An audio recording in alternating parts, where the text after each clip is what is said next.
Hello. Hello. Can you hear me? Yeah, I'm gonna get my coffee yep. and log into Lua. I am in a Cavern tour hood.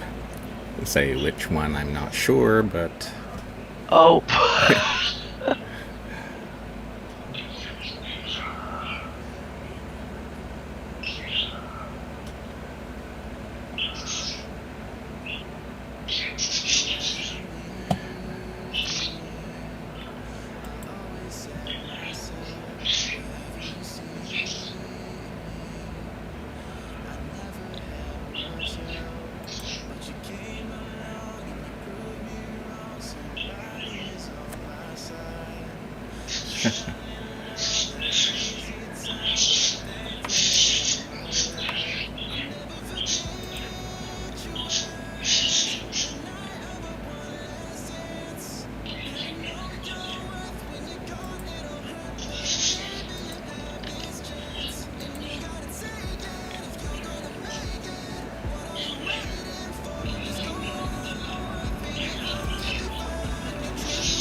Okay, the hood is public and bumped to the top because it has 2 occupants. yep, me and Thoakin. Okay.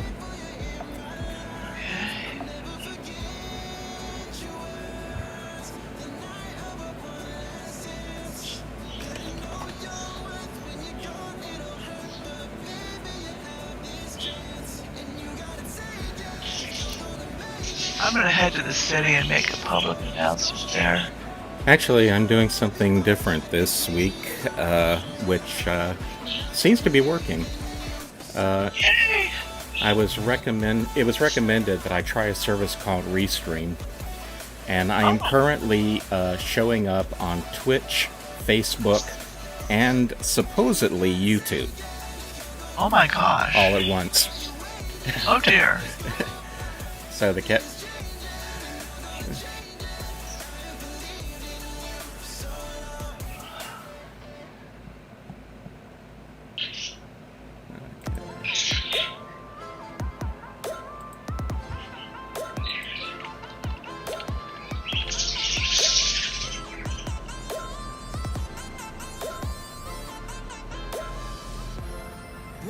A lot of people are chatting now.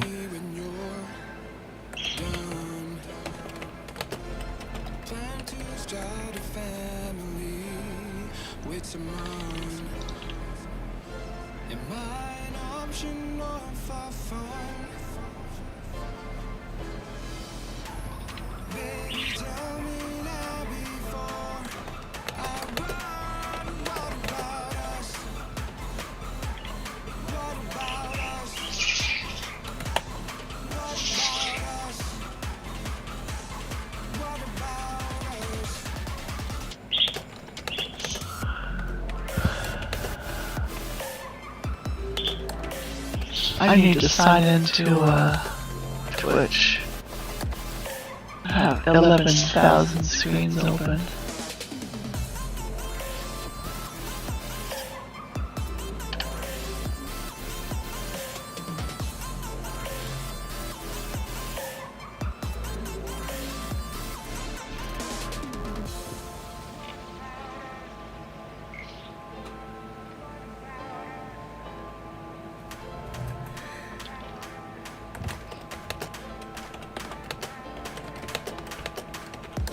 Every time I try to talk about the situation,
So how do I find your YouTube channel? Just look for LWF58, I think.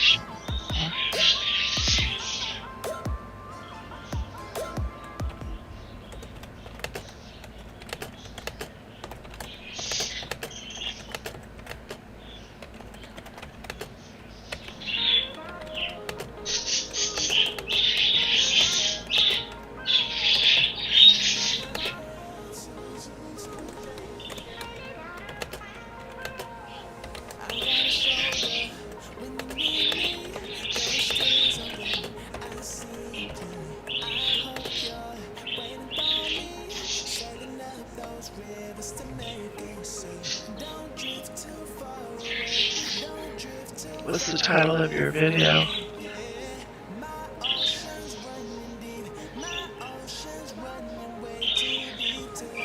Actually, I haven't the faintest. Hang on a sec.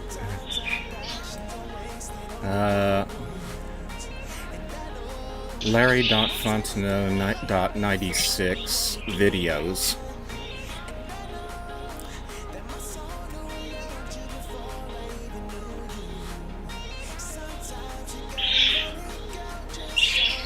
Oh, there you are.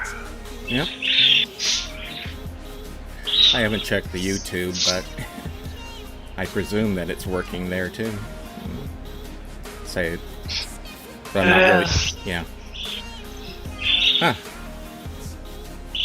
Nifty. Zeke365 is the one who pointed me at this service, so I never imagined such a thing was possible.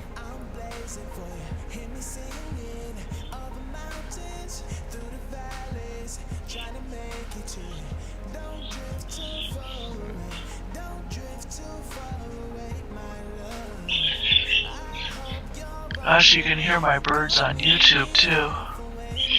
You can hear your birds pretty much anywhere, I think. Whether you're connected to the internet or not.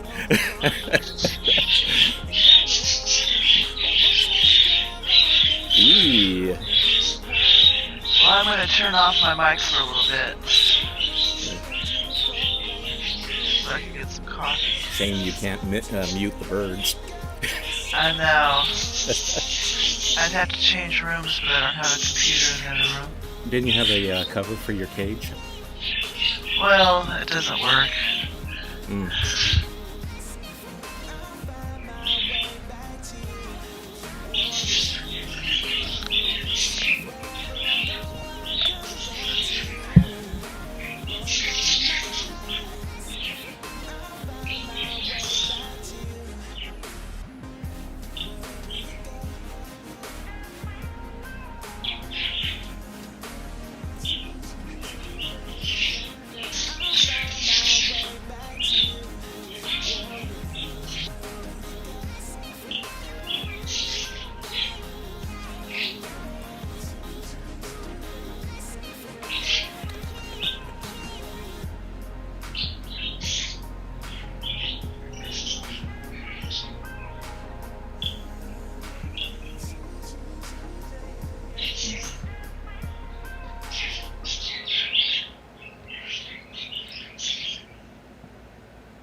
Susan, Darlene's asking what kind of birds you have. I have 11 budgies. 11? Yes. Oh my.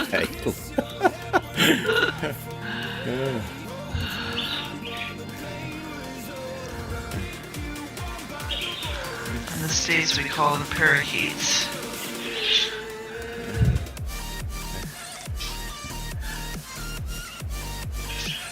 Okay. So you don't have pets. You have a flock. Yes, I have a flock. And a Cocker Spaniel.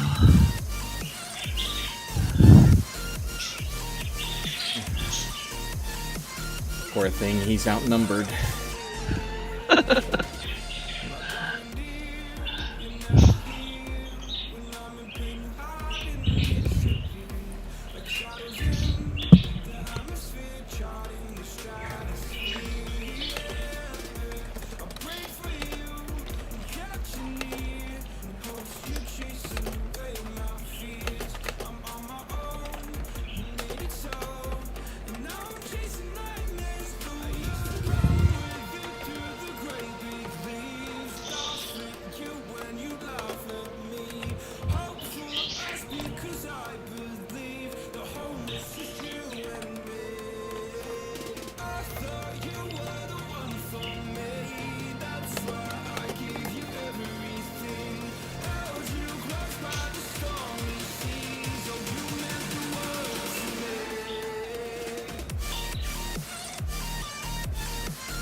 When the downtown lights start to come out at night, we go insane, we go insane.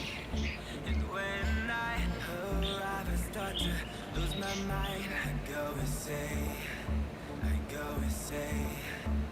Cause they told me you take too much.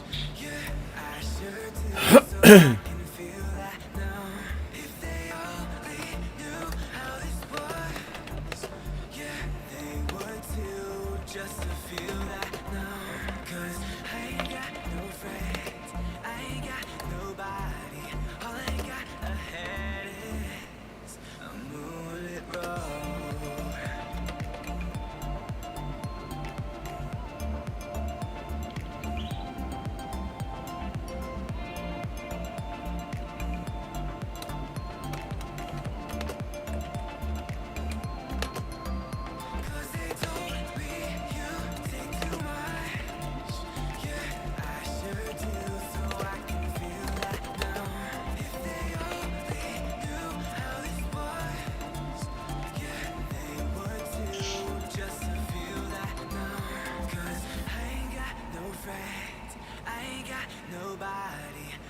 got ahead is a moonlit road.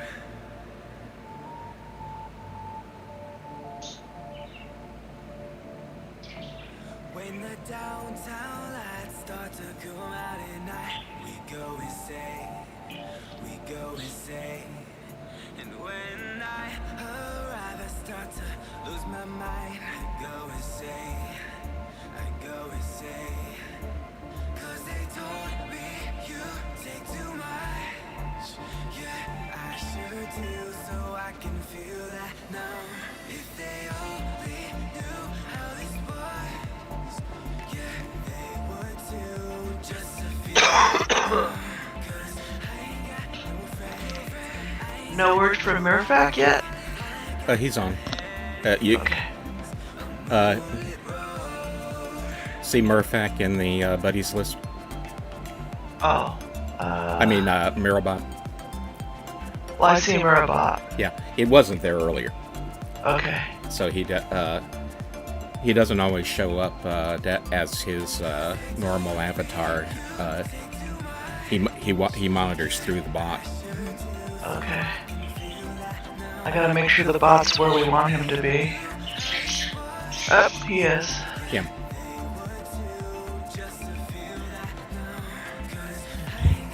I forgot to announce this tour on Discord. But I did announce it at the AGM. Yeah. Discord, I'm not too concerned about it, really. Yeah. Or at least not on my sake, anyway.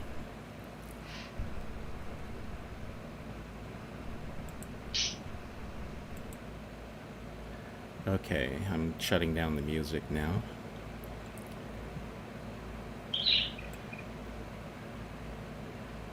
And it's about time to start making announcements, Susan. Okay. Ethan's AFK. I wonder if I could wait a couple minutes.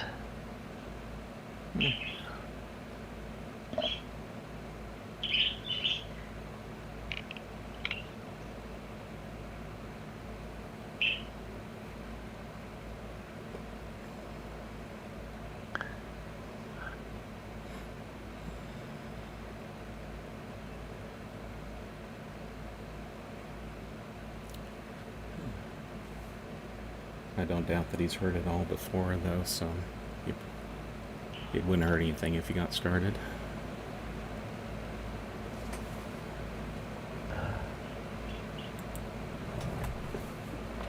Alrighty. Welcome everyone to the 6th Cavern tour this year. Out of Lord knows how many. Out of a 2-year program. Today we'll be continuing in the island of Agura, where we were last month. Larry has a lot of fun things in store for us, some videos to show us, some pictures to show us that you may have never. Yes, I think you do. Videos? I hope so. Videos? I didn't know that. I don't know. And y'all should know that we are now live streaming on YouTube. So you better all be on your best behavior. Not that you aren't already. Yes, because of if there's anyone who knows my YouTube channel other than me, I don't know who they are. The most important thing, one of the most important things, is each of you has buddied Mirobot. Is there anyone here who has not buddied Mirobot yet?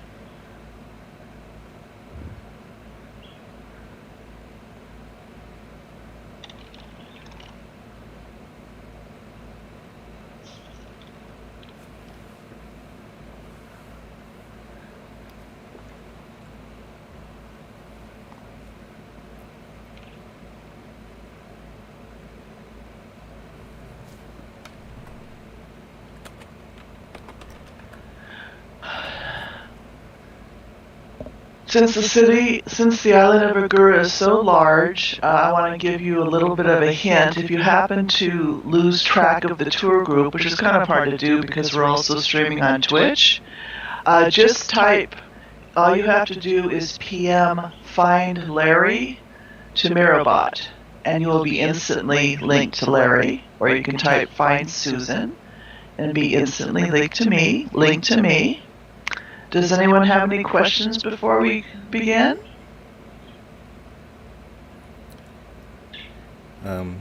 Pleased to note that you have to send those commands to Merlbot, otherwise you're not going to go anywhere.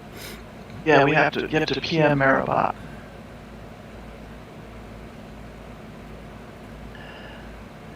Larry will be answering questions periodically during the tour. I'll do my best to keep track of any questions you have. And I think we're ready to go, so if everyone could please type PM link to Mirabot right now. We'll link to the city together.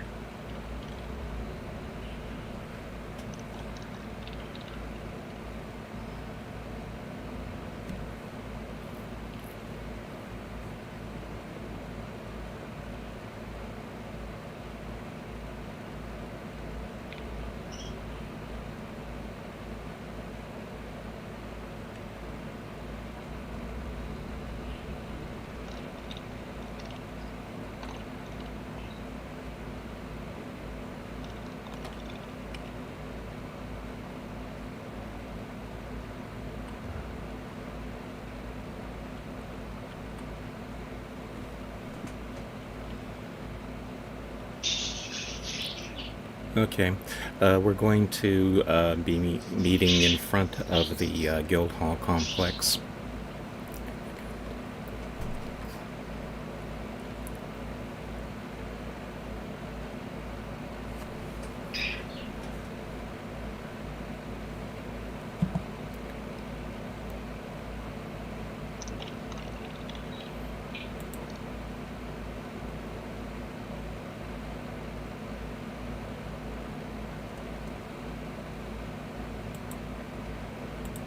We've got one straggler in the hood, but I think he only speaks French, and I don't. You can ask Murphac to translate for you, I think. Although if he only speaks French, he's not going to get very much out of the tour. Yeah, I left him behind. Okay. Sorry.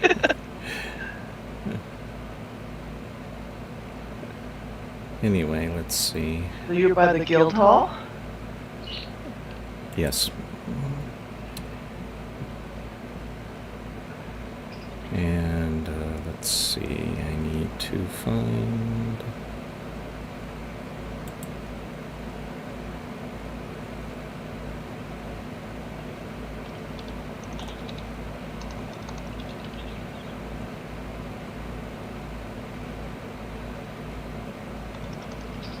While I am hunting for...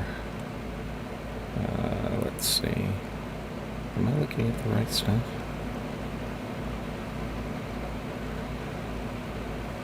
Oh, no, I'm not. That's why I can't find it. But, You might want to aim your Abby towards the Guildhall so that everyone can see it on Twitch, where you are. well, I will be in a moment. Right now I'm doing something else off screen sorry. here. Okay. Let's see.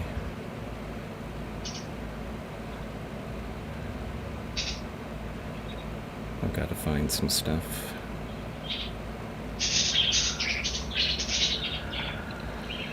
While I'm hunting for my things, we're going to be picking up from where we left off last week. We were going to try and include the Guildhall as part of that tour. However, we ran out of time, so we're adding it on to this week. And I was talking at the time about,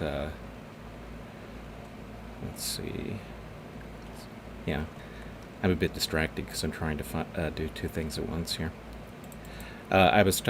We were talking about the Great King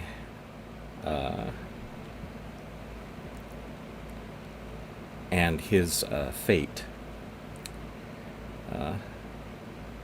Alcindar, and Okay, let's see. Guild. Here we go.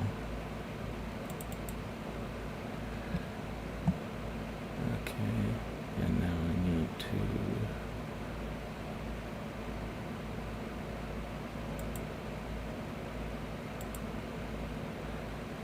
Okay. When King Alcindar,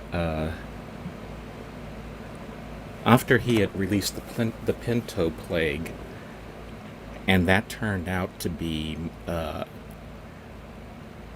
political disaster because the Denis people, on the whole, did not believe in the death penalty for anyone. Killing somebody in combat was one thing. However, to actually murder somebody with a biological weapon, that didn't sit very well with the Denis people. Alcindar, as you'll recall, owned up to it eventually, and let everyone know that he was the one ultimately responsible for it. Although he'd had the Guild of Healers actually work out a plague which would only affect the Pinto. He was a king who felt that ultimately, because he had ordered them to do so, it was entirely his responsibility. When he... and then he found out that the plague, according to the doctors, appeared to be mutating. So he gathered up all of the books that led to infected ages, gathered them together, and sealed himself in the tomb of the great king, which lay below the guild hall, which brings us to our current location. Let me go ahead and turn around here.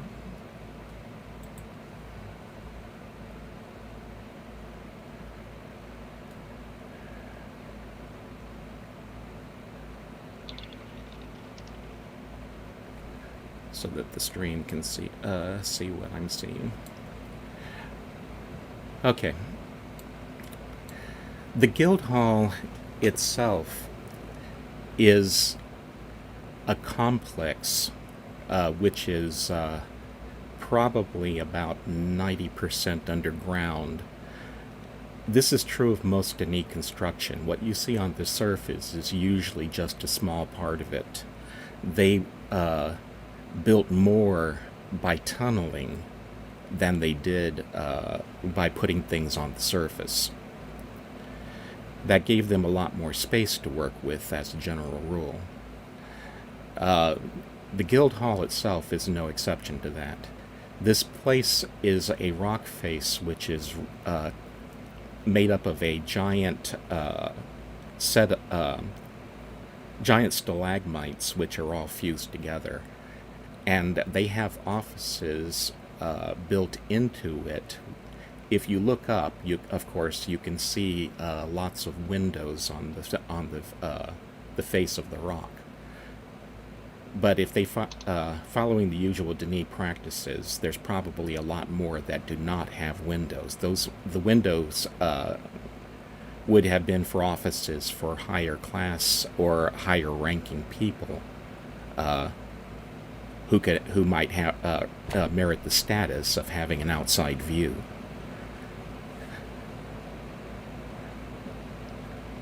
We are currently standing on the Zero Meridian line.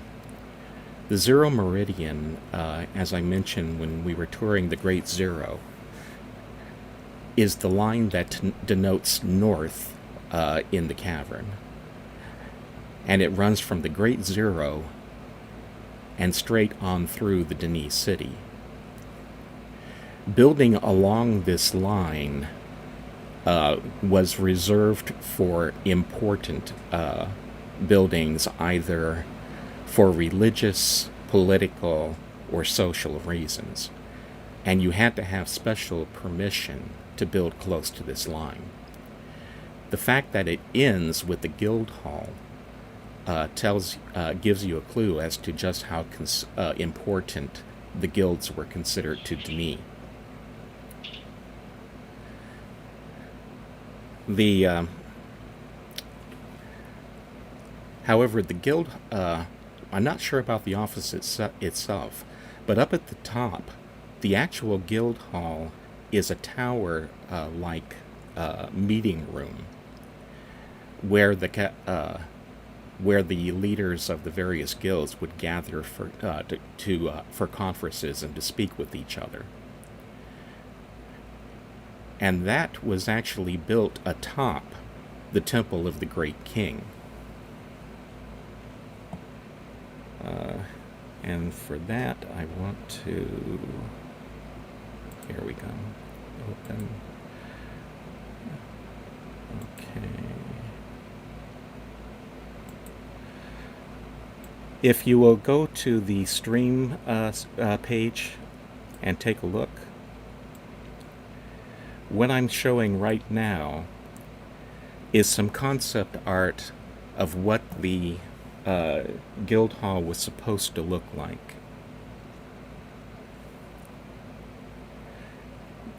It doesn't actually look like this in game, but this was the original concept for it. Is everyone seeing this?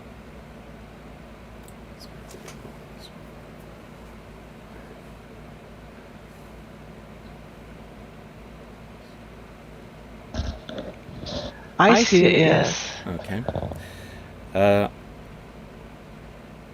As we go down, you'll see a cutaway of the courtyard around its base. And that area below the tower itself is the tomb of the Great King, where Alcindar had himself sealed. However, it remained that way for a very long time. But then eventually, the mother of one of the kings, I believe it was Myrta, although I'm kind of winging this one, so I don't know for certain, but I believe it was Myrta. Myrta was a controversial king who was greatly ruled by his mother's wishes. And his mother, at one point, wanted to have some of the books that were sealed in with Alcindar. I believe that one of them was the Book of Earth, which was the descriptive book for the Denis Caverns themselves, and considered one of the greatest books in Denis history. One of the 5 greatest.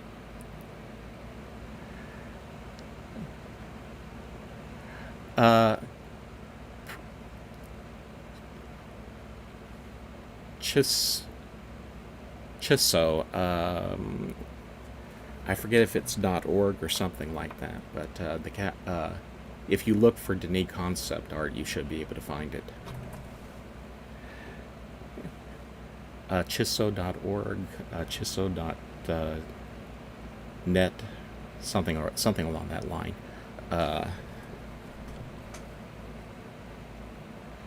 Let's see.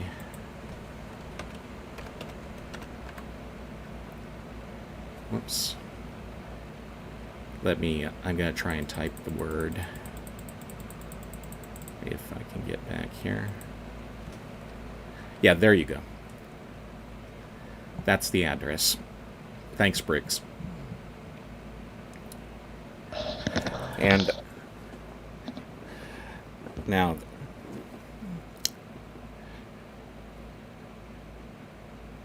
let's see, where was it? Oh, yes. Because I'm not referring to any notes at the moment, I don't remember the woman's name right off the top of my head. However, she had the seal broken on the Great Tomb and went inside and raided it for several of the books and took them into her personal possession. This was a major mistake. The disease, as I mentioned, had already been beginning to mutate at the time that Alcindar had himself sealed. It was one of the reasons why he had himself sealed. But it didn't die out, even though it was, I believe, a few centuries later that the tomb was reopened. And when that happened, it had changed to a form in which it was able to infect the Denis people. And that started a plague in Denis, which would last for many centuries more. If you recall last week, I told you the story of Lalin, who was a woman with the Guild of Healers, who was responsible for finding the lost books of Bereni, and it was on one of the lost ages of the Guild of Healers, Jalatha. Thank you, Arte. It was Jalatha was the name of the mother. Anyway, it was on one of those lost ages that they found notes which allowed them to eventually cure the plague. However, that was after many deaths, centuries worth of people dying from this disease. Okay, Murphak, if you can teleport us up to the top of the guild hall so that we can see what the guild hall up there looks like, please. Larry, someone asked earlier who were the Pinto. The Pinto were a people from an age called Pinto. The judges of Yavo, who called themselves that because they were a religious sect which believed that they and only they had the right to judge whether or not people were obeying the will of Yavo. They wanted to, they felt that the only way that they could effectively fulfill their self-imposed mission was to take over the Denis government. And so they got a prominent member of the Guild of Writers to join them. Then he vanished one day, and at the same time, supplies of ink and blank books for writing ages also went missing. They were stolen by the judges of Yavo. And they started writing new ages in the hopes that one of them will have native people that they could make into a private army. And that they succeeded when they finally wrote a book to the Pinto age. The Pinto were a warrior culture, and the judges of Yavo were able to hire them as mercenaries.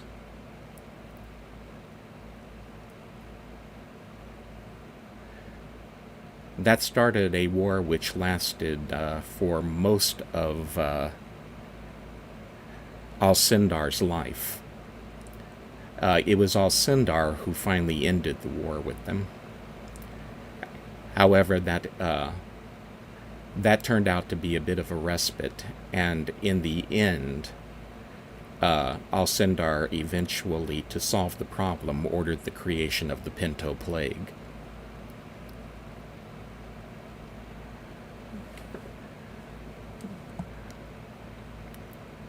I don't know if Murphak heard me ask for the teleport. If he did, he may be building he's going to have to build a platform to get us up there.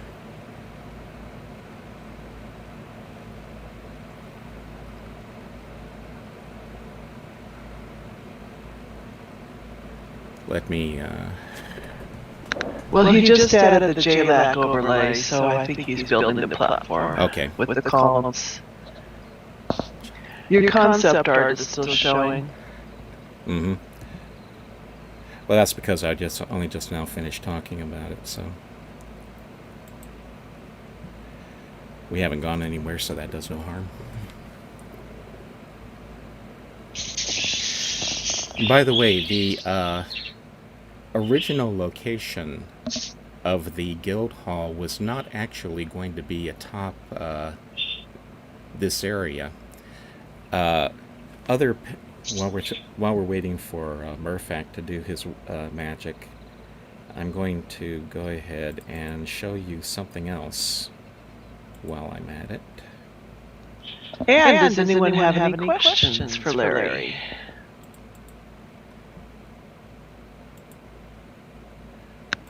Archie says he likes your pith helmet.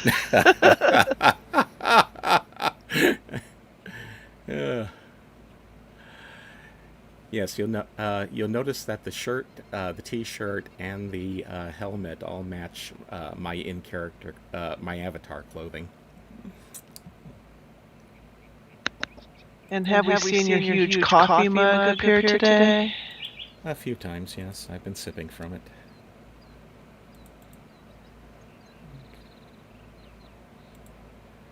Now, what on earth? Why is my picture not showing up? If he were to spill his coffee on the island, the island would be underwater.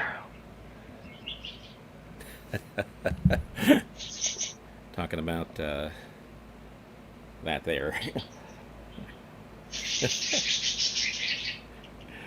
Of course, that's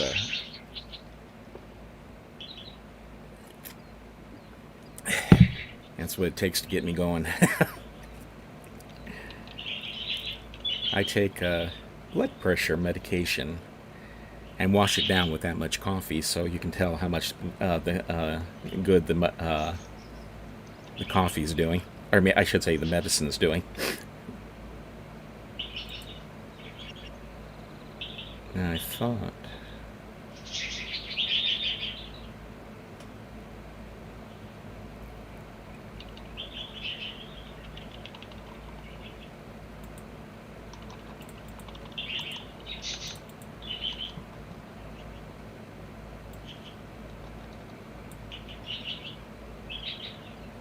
Okay, it's not actually... For some reason, the picture I want to show you is not showing up in my window here. Oh well. Okay. I was going to show you some another piece of concept art, but for some reason, OBS is not cooperating with me at the moment. But it actually, the concept art shows the tower actually sitting down near the harbor. And you can see the Arch of Kurith off in the distance to one side of it. So it wasn't always going to be where it is now.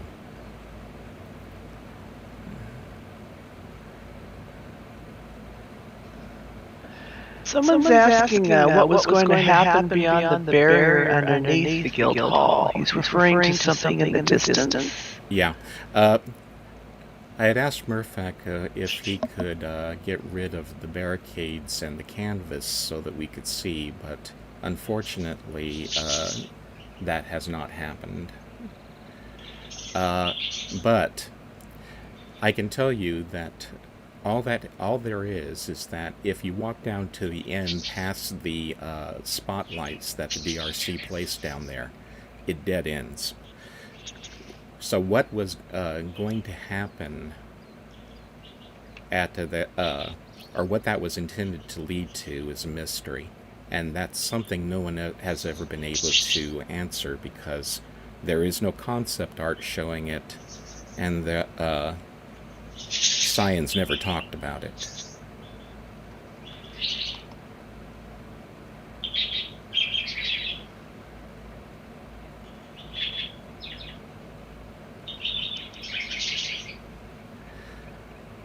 speaking of the canvas, there was actually one of those over the entry into to go down to the Kahlo pub as well, which was removed at the time that the pub was opened.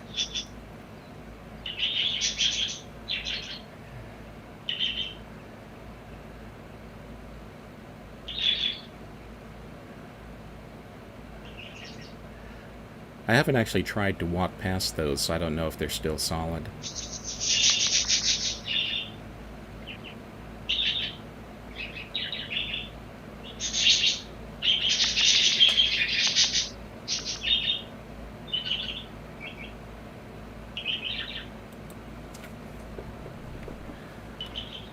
Ah, here we go.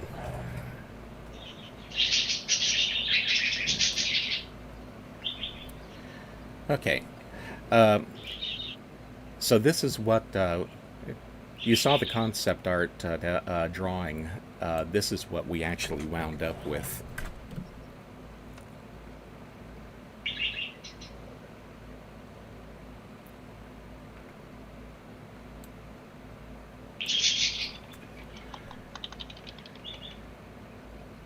Because they didn't have to get as detailed with it as they were originally intending, or to make a 3D model of it, because, as it turned out, it would never be somewhere that explorers would be able to get up close to.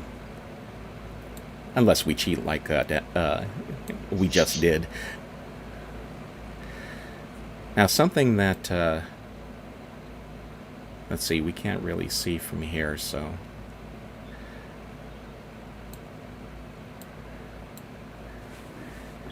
I'll give you a moment to look around and see the sights from up here.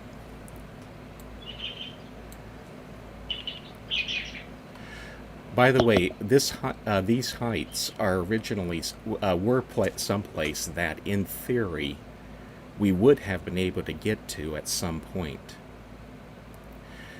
They were going to model the residential districts that were up here. There were 3 of them, and one more off to a side. And at that point, we should have been able to get up here to look at them. And there are areas above the guild hall where there are plateaus and walkways and tunnels that actually exist, which would have been converted into the residential districts. But like so many other things, that just never happened.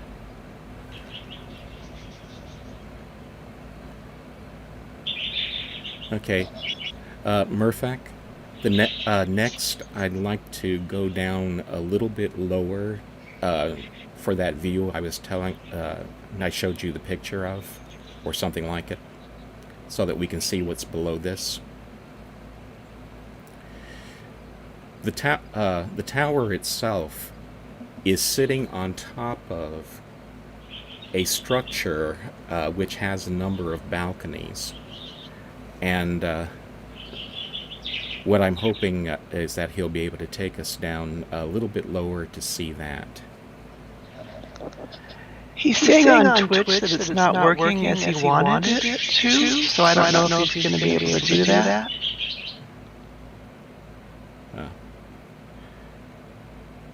You can't do it with the Jelak pillars? But, right, I presume that's what we're doing right now.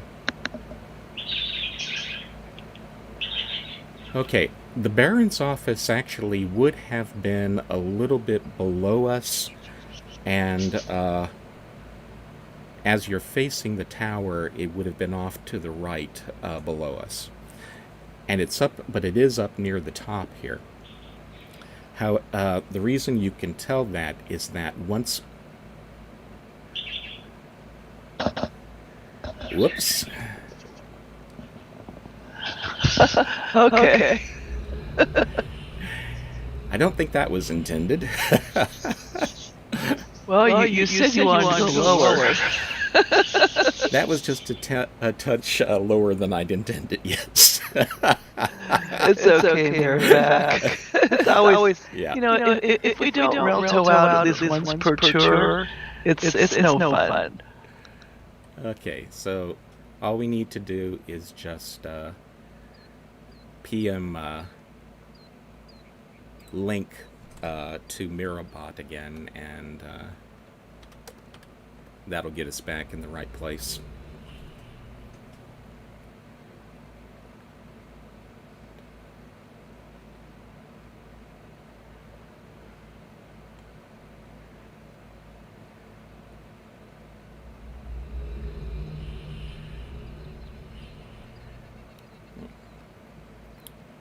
Oh, the link isn't working.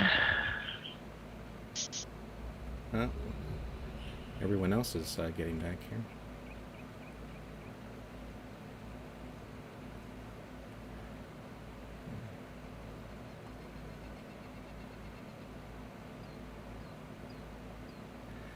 Anyway, as I was saying about the Baron's office, that has one problem with it. When you're inside the office, of course, you're able to look out two very large windows and look down on the palace. However, in the from the outside here, those windows do not exist. So that makes it hard to locate the intended place where the office was supposed to be.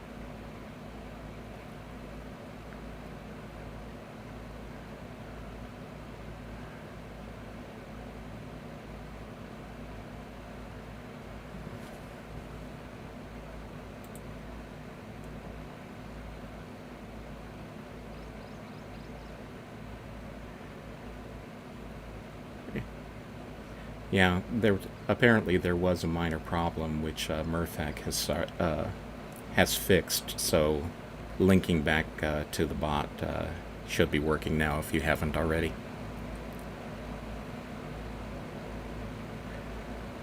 We'll give Murphak one more try at seeing if he can place the platform where he intended to, and if that doesn't work out, then we'll move on.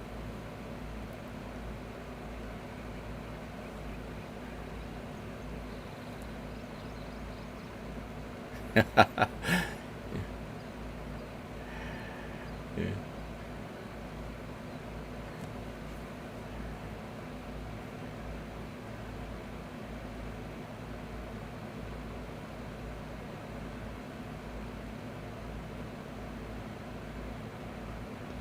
So after we link to the island, should we find Larry? No, that's not necessary because once Murphak has rebuilt the platform, he'll be linking all of us up to it anyway. Okay.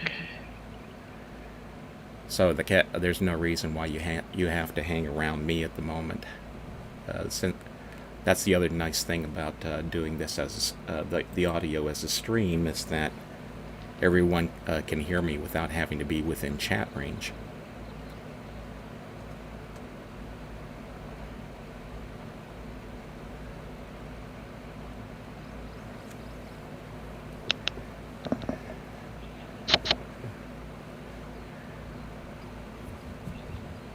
In the meantime, were there any other questions while we're waiting? Are you gonna post this permanently to YouTube, or just live stream it?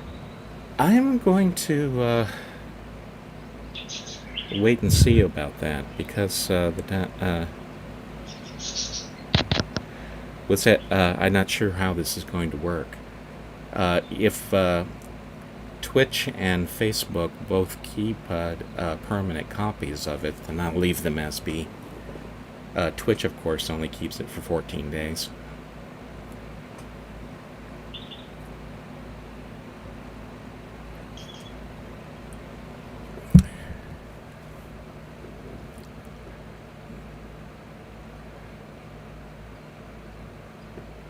Okay, let's see where we are here.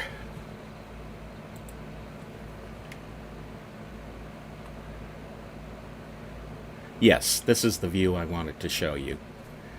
So if you look over at the guild hall, if you look down below the balconies just to the right, you'll see a square window and a series of three with one of them lit. And those more or less correspond to the approximate position of the office, the Baron's office.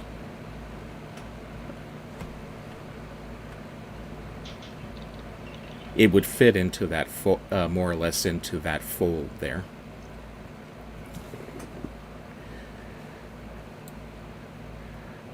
Actually, that's a story I'll tell you about because we're going to be visiting the office in a moment, and this is a nice view of the balconies that I was telling you about below the guild hall tower. Briggs is asking who's the Baron. Well, that's what I was saying is that I'll get to that when we actually go into the office. Oh, sorry. It's also known as Sharper's second office, right? No, it's Sharper's office, or his secret office, if you can want to refer to it that way. But we're going to be going there next, so I'll talk about that then.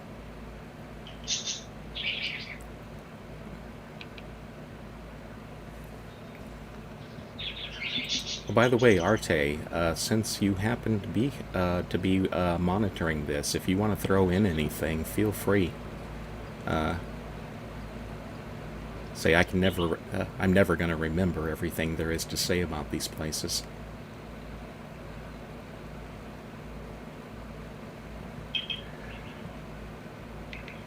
That is one of those little mystery things. We don't quite know what the heck that is, but it is a window. You can tell because it has a shield above it to keep water from falling on it. As to what's behind that window, your guess is as good as anyone's, because, as I said, except for the Baron's office, we really don't know any of the interiors of this place. If it were an air vent, that's possible, but if it were an air vent, I kind of wonder if it would be necessary for it to have the rain shield over it.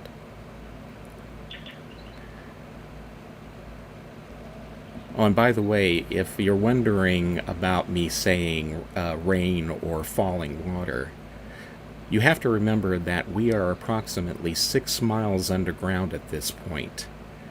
And water, and there very definitely is rain of sorts in the cavern. Everywhere you see a stalagmite, there is a matching stalactite above it on the ceiling of the cavern, and water is dripping down from those, forming the stalagmites. If you've ever wondered why you see a lot of places with roofs here in the cavern, it's because there really is falling water. It's also why when you walk along the pathway from Tokotah Courtyard to the library, you will see that there's a stream of water next to it. That's water all falling from the ceiling.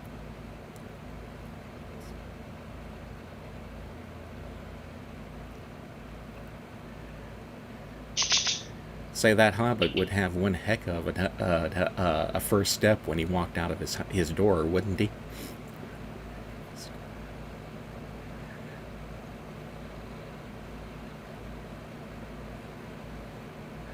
Okay, and at this point I think we're starting to talk about the Baron's office more than anything else, so it's about time to move on. Murphak, if you can transport us to the Baron's office, please. Would these residents only be limited to like the elite? Well, what we're looking at here are not residences. These are offices. They would have been probably business offices or official offices for members of the guilds, more than likely. The residential areas were all behind this and farther up.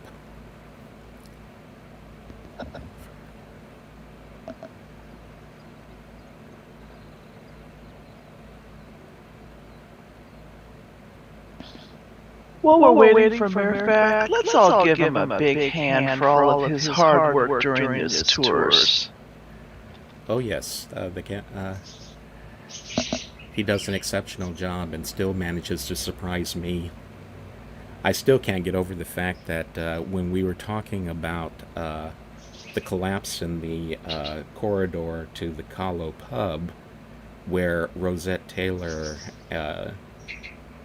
and Wheelie Ingberg were killed, he actually managed to show us the collapsed part of the tunnel. Let's say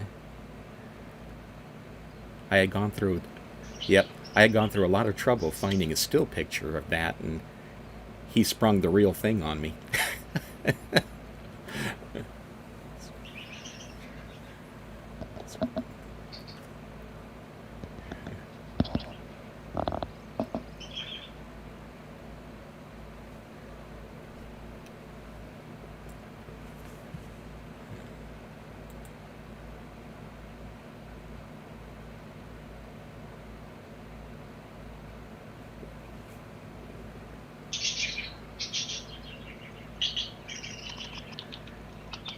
The tours are generally pretty well attended, so that's not too surprising.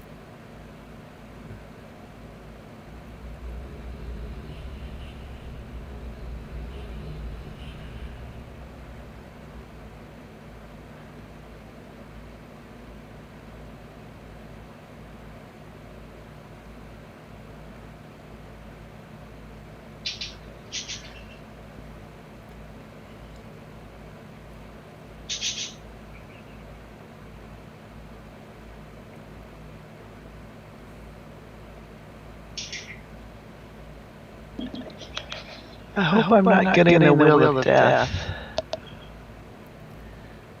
Well, we'll find out shortly, because I'm still in transit myself. Yes, the game was never really intended to have quite so many people all in the same place at the same time. It wasn't optimized. So that was why they put the 50 person limit on Agra in the first place. So these tours really do stretch what the game is capable of.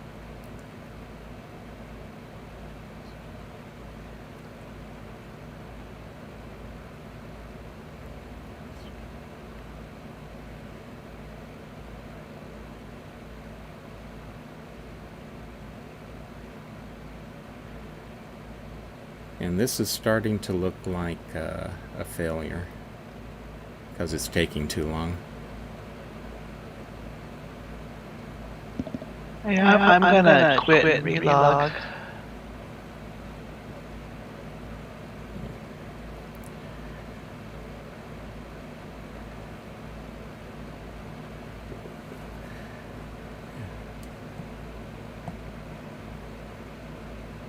Yeah, at this point, I think I'll recommend that too. Everyone exit the game and restart it, and then we'll try this again.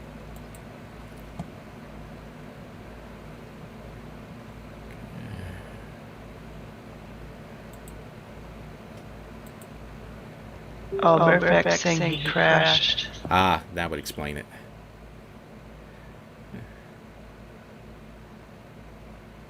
But yeah, this wouldn't,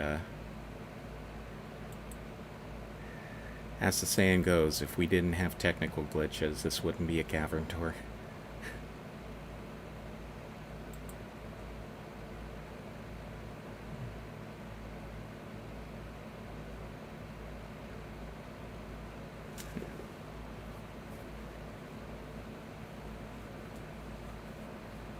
It's great we can still communicate when we're not in the cavern.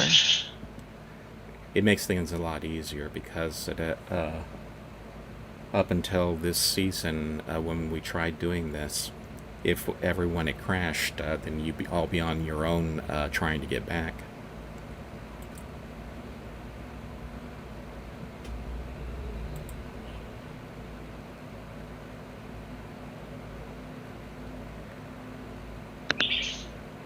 Okay, Mirfak's saying he's saying the office doesn't want to load, so we'll have to be patient. Yep. Did see everyone how- log? Go ahead, Barry. I was going to say, we can actually skip over it if necessary. Or, thanks to the stream, I can always start up a different version of the game and go there solo. Alright, I'm logged back into the game. As a matter of fact, I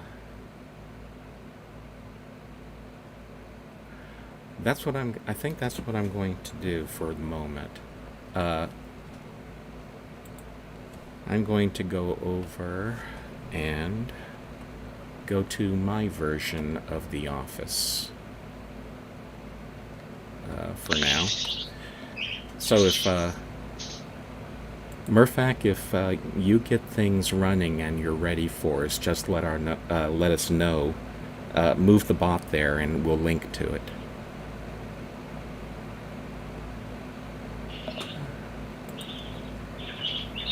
Oops, that was the wrong thing. Yeah, so if everyone could just look at Twitch, Larry will do his speech there. Yeah, while we're waiting for Murfak to get things sorted out. Okay. Is that in is that in the Teledon book? I wonder. I does. No. It's in your Brown Dunny book.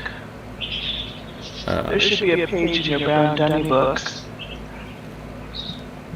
So long as you link there from Teledon. Yeah. For some reason,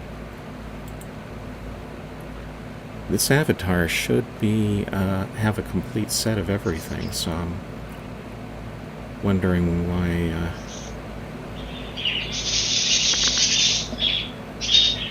I don't seem able to get there. Okay, so you'll have to go up to the top floor in the central mushroom. I guess so. So let's see.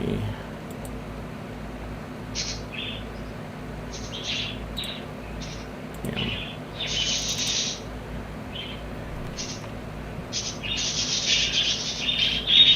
Have to do it the hard way, I guess. Okay, warning everyone, Larry's about to show spoilers. Not exactly. Well, that's what I'm doing now to Ro.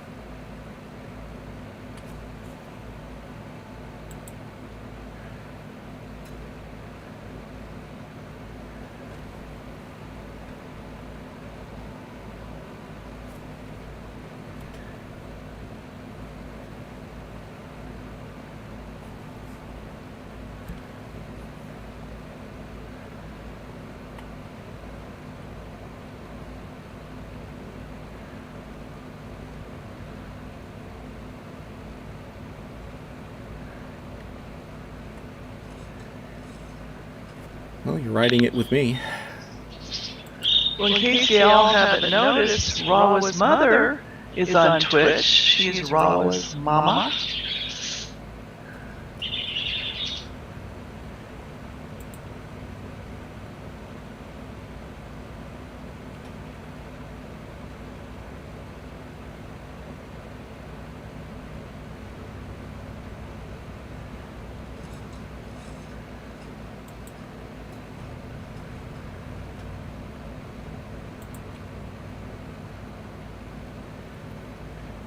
If people are wondering what the conversation in the stream chat is about, Rawa fell down and severely injured his back recently, and then the next day, his wife Angie wound up getting a bad cut on her hand and had to go in and get stitches.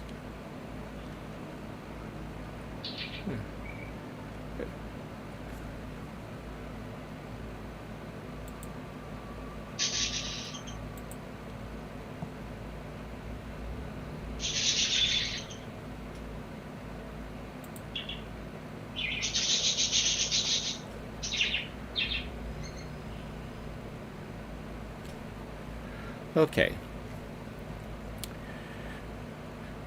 Let's. The first thing that I want to do now that I'm here, and hopefully everyone's watching the stream and is seeing what I'm seeing.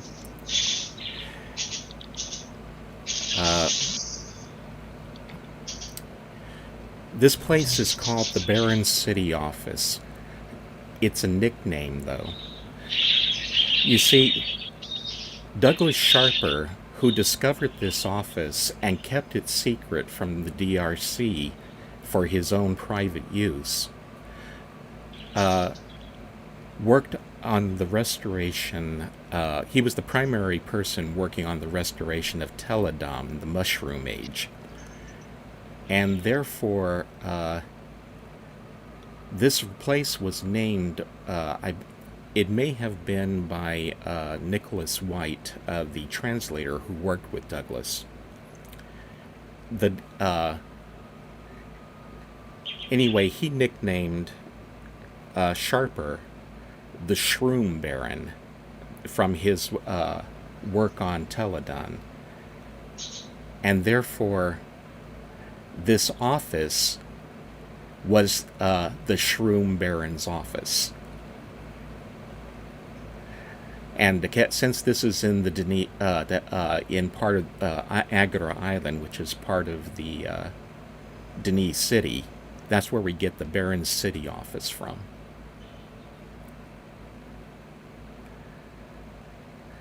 The office, of course, as I mentioned, is part of the Guildhall complex, and it's on the western part that overlooks the palace.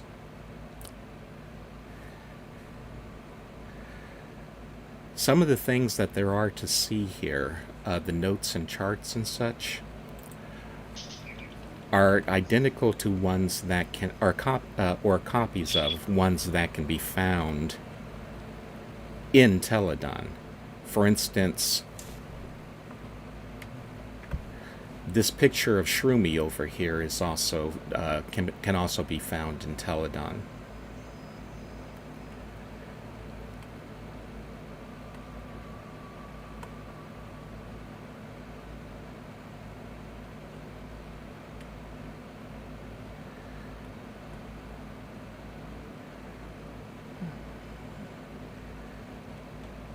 You'll notice that the rolled up charts or the rolled up papers that are in this bin are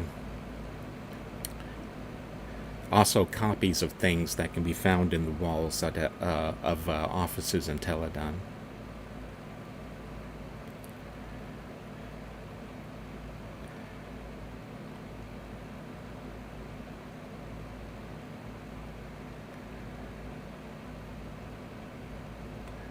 This particular drawing is a bit of a mystery since it doesn't match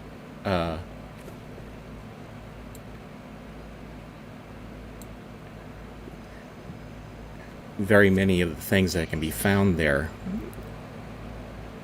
We see a mushroom, we see some mechanical drawings, and we do see in the lower part, middle part, what might potentially be one of the collection buckets, but even then, that doesn't really look like it.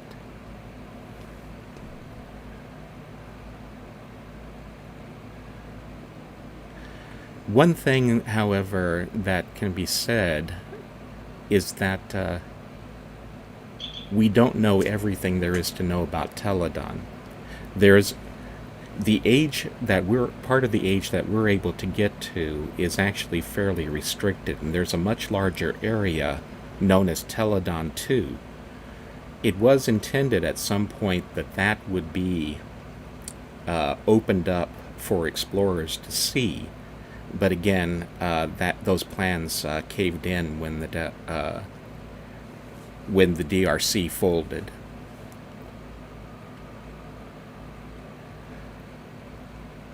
There are a few paintings that Douglas brought here of Teledon. We have the hut in the Spore collection chamber. We have a view of the central solar collection tower, although in this one it seems to be incomplete.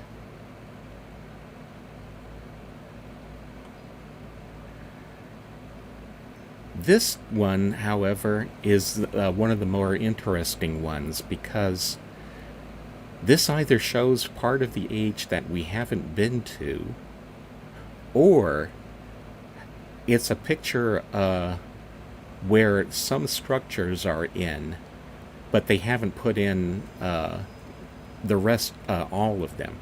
You can see off to one side there's a catwalk, which could possibly be like the one in the part of Teledon that we know about. But on the other hand, nothing else looks familiar, and there's a lot more mushrooms here than there are in the part that we can get to.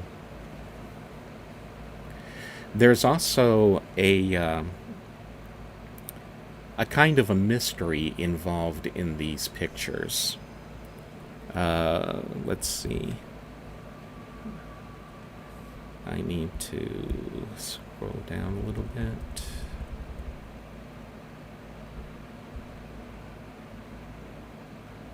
Okay, I don't have it on this note. But there is one of these pictures which has some mystery letters that show up if you photograph it right. And I don't know if I have a picture of that.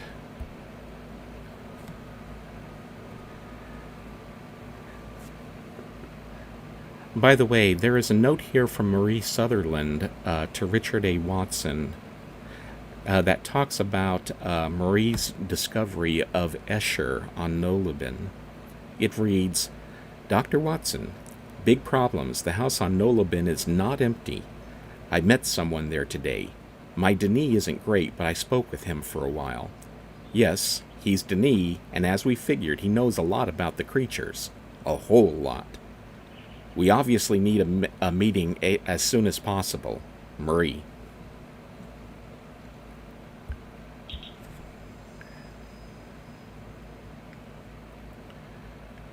Okay, and let's see, how are we doing on time? It's 1 hour in? Okay, not too bad. Yes. By the way, we're all in Mirabot's office. Oh, okay. But your Twitch stream looks great too, though. Yeah. Well, at least this way I'm able to focus on things that I'm talking about more so. But I'll go ahead and link to you now.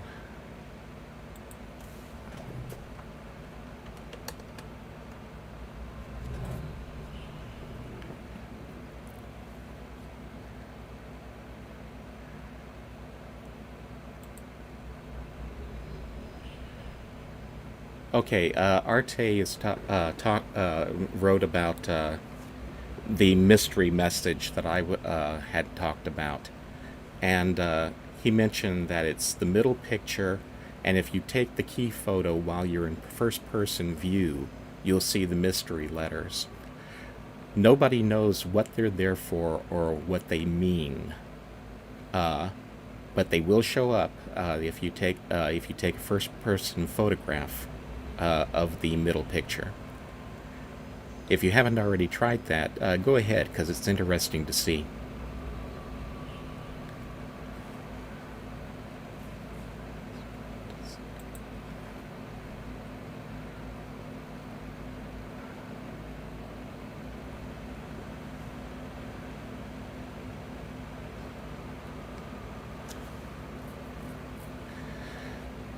The last thing I want to mention while we're here in the office is that this was the place where Douglas Sharper kept everything that he did not want anyone else to see. And that includes a personal journal in which he talks about his experiences down here, both before and after the DRC shut down the caverns for the first time.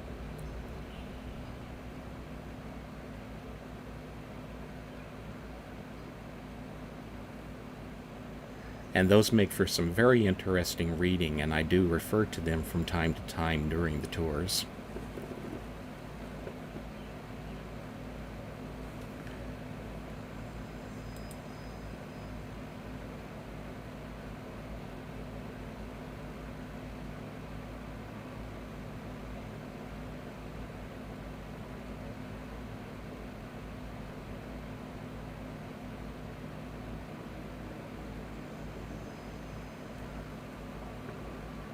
There we go. Somebody's looked at the photo, and the mystery lettering is the numbers 3, 1, and 4.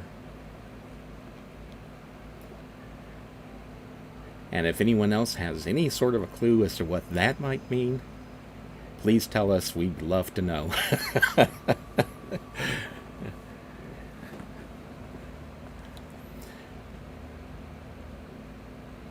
Okay, at this point, I wanted to go and talk about the Tokotah buildings. So, Murphak, whenever you're ready, you can transfer us back to Tokotah Courtyard.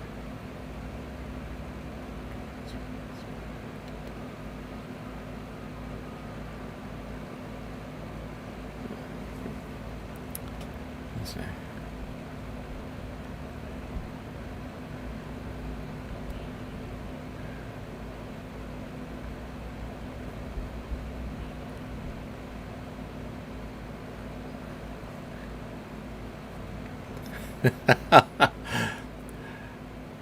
Ash Sarathi has just said that 3.14 is pi, so maybe the numbers mean mushroom pie?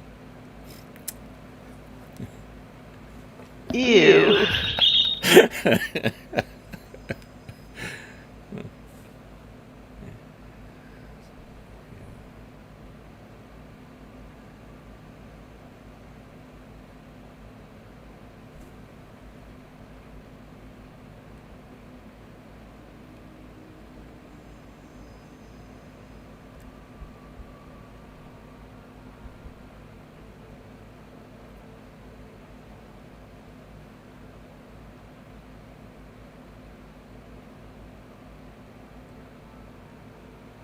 Arte is noting that if 314 is a single number, it would translate to 1904 in base 10, because the Denis used base 25.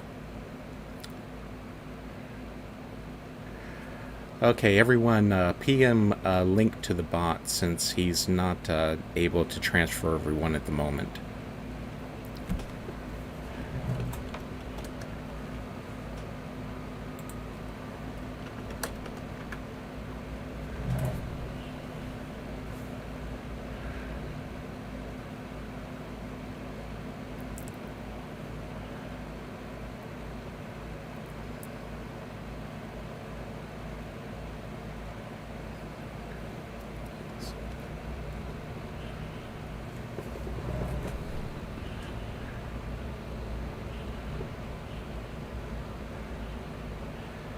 Okay, I'm heading over to stand in front of Tokotah 1 at the DRC tent.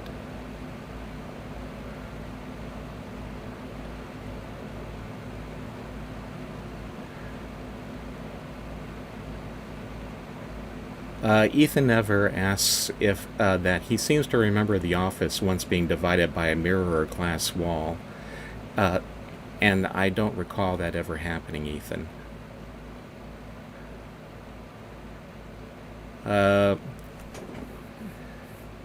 I don't know if Murabot or Murphak can remove the DRC tent, but even if he can't, we may get a chance to look at it later.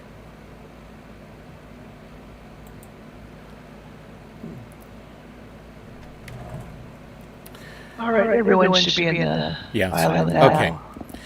First off, the name Tokotah was given to this area by the DRC. That's not its original name if it had one. We do not know what the Denis would have called it. Tokotah is a phrase that described what the DRC initially found when they first arrived on the island, and means, more or less, the place of locked doors. Variations of the name appear in various publications. Some were coined by people as a joke or because they misunderstood what another person was saying. For example, on some maps, the place is called Dakota, Dakota, which was a joke made by deliberately misspelling the name to that of the states of North and South Dakota. On other documents, it was spelled Dakotah, and that was probably a mistake. Tokotah is a building complex that stretches most of the way up the northeast side of Agra Island, excluding the ferry terminal and the museum. There are two main buildings, and they were most likely the site of administrative offices and perhaps some shops. Even today, the Tokotah 2 complex would make a fair-sized shopping mall, even by Earth's surface standards. The only areas of Tokotah explorers are able to access are the Tokotah 2 Building 1 rooftop, the Kahlo Pub, Sharper's Spy Room, and Tokotah Alley. And let's see if I can bring up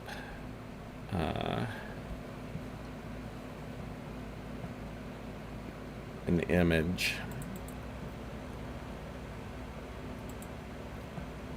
Hopefully my streaming software will help. Let's see, up. Let's see.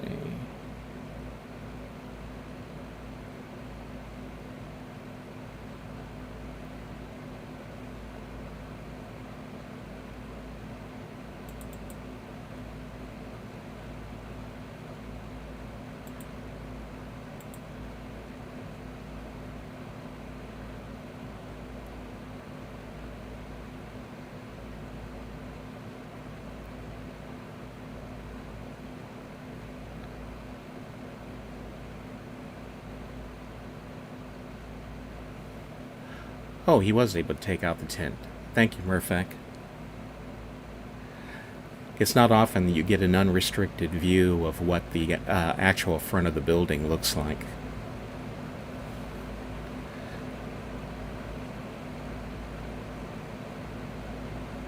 Here we go.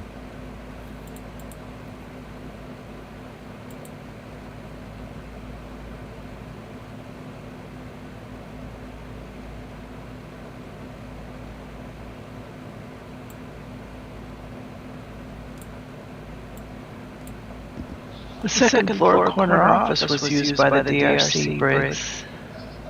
Actually, the whole building was. Darn it, for some reason I've lost... Okay, let me go ahead and delete this one. Okay, so add a new image.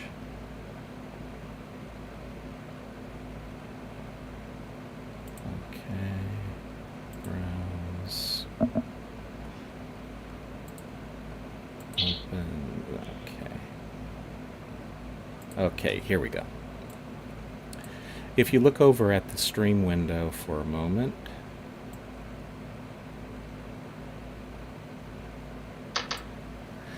here's a map of Tokotah. Tokotah 1 is the building that we're standing in front of at the moment.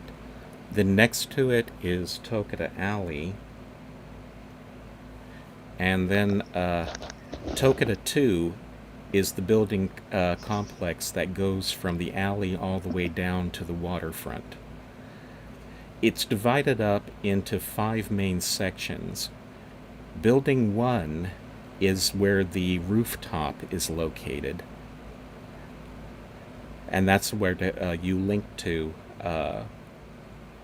when you find the Bodro stone up there.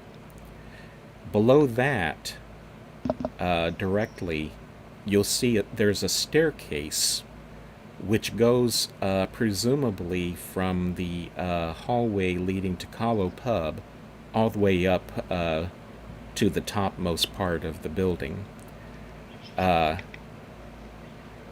Sections 2, 3 are buildings which are separate on the top, but become all one building the further down you go. 4, uh, I suspect might be a kind of central courtyard inside the building, but I can't swear to that because, of course, we've never been in there. And then 5 is the section of the building down near the ferry terminal.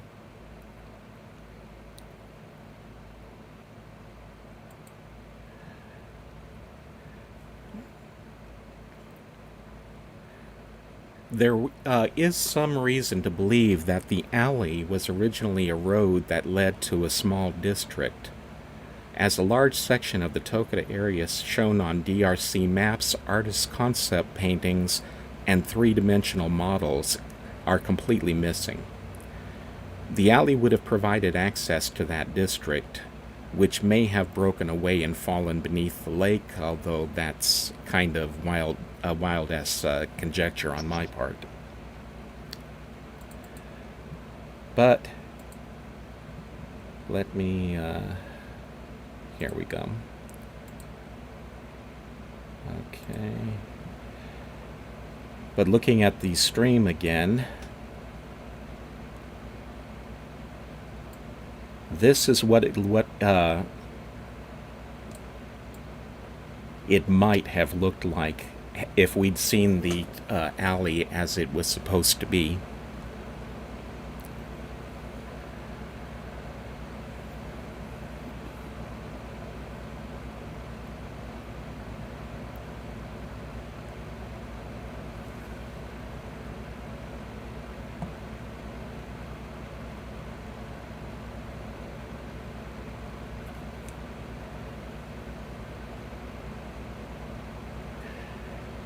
I've always kind of wondered, though, about that depiction of it, because if it was that highly polished, I can imagine walking out on that and falling flat on my backside because it'd be slippery.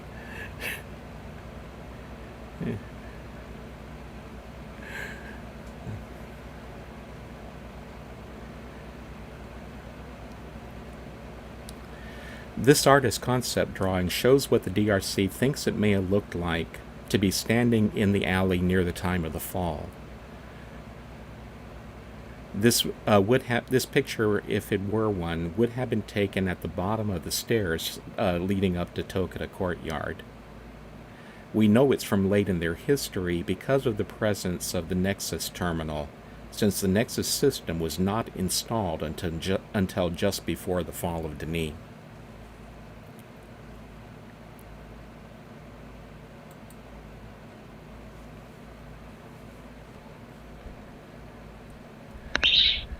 Do we know who did that concept art?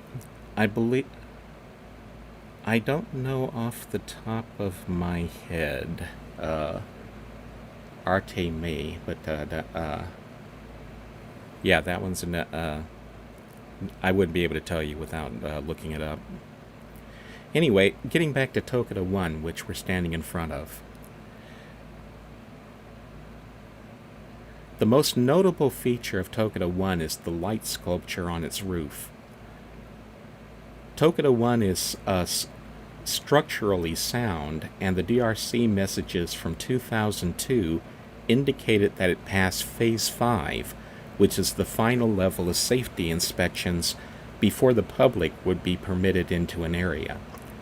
After it passed Phase 5, however, the DRC moved its headquarters from Corel to Tokotah 1, and it served as their headquarters until they ran out of funding and withdrew from the Cavern. The building supposedly still contains sensitive documents and linking books for unreleased stages, which may explain why this building has never been open to explorers. This is the building that you are looking into, by the way, when you are are in Sharper's spy room and looking through the telescope that's installed there. If I were to walking over to stand near the stairs to Tokotah Alley,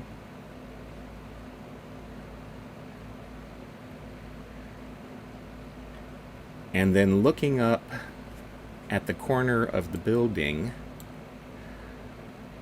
you will see on one of the upper stories there are some open windows.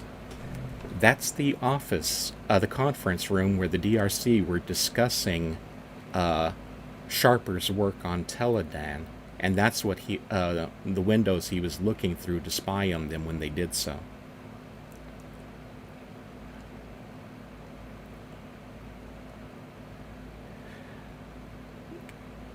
Now,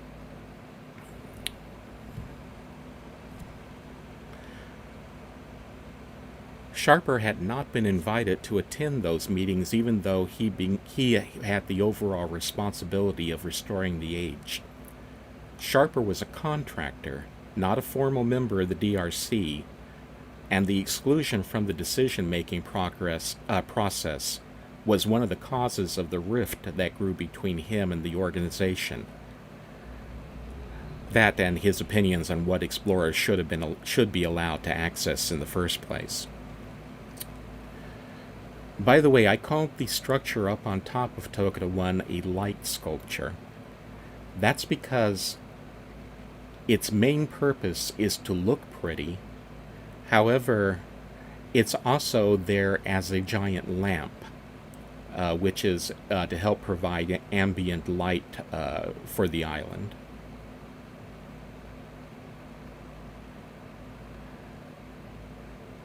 Even though the lake itself was a major source of light for the Denis Cavern, they used large numbers of additional lamps to supplement it, especially in later centuries when the light from the lake began to dim.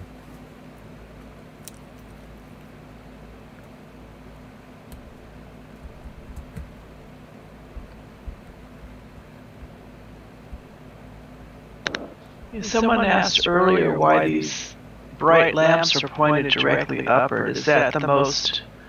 Does that give us the most light here on the island? No, that's purely decorative. The ambient light from those is kind of incidental in this case. This is meant to be an imposing building, and the lights out front draw attention to it, just for, like we would put a searchlight out in front of a building that is having its grand opening, perhaps.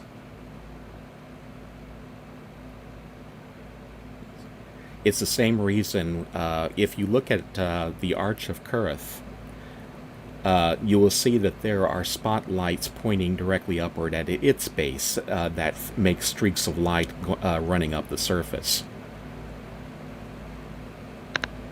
Do we know whether these are all powered by fire marbles? These ones I'm not sure of, since they are so bright. But the Denis used fire marbles for almost all of their lighting needs. So it's entirely possible that they just used some very clever reflectors to concentrate the light from fire marbles. That, or else they might have had a more powerful variety that they used. We do know that fire marbles came in at least two different flavors. The ones that we know about and which provide the majority of the lighting are a weaker type. But we do know that there was another type which was a lot more powerful and was used as a power source to make Denis vehicles operate. That's something that can be seen in the dirt demo of Descent.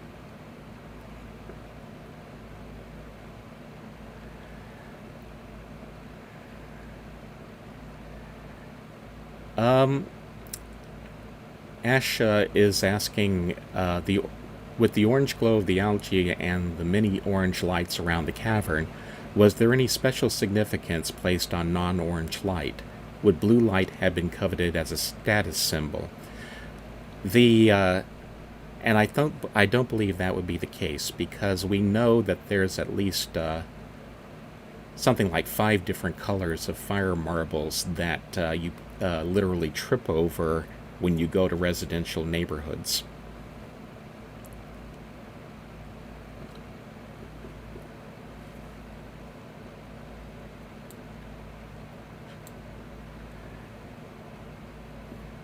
Okay, Murphak, at this point, can you enable the staircase for Tokotah 2 so that we can go up there and see it?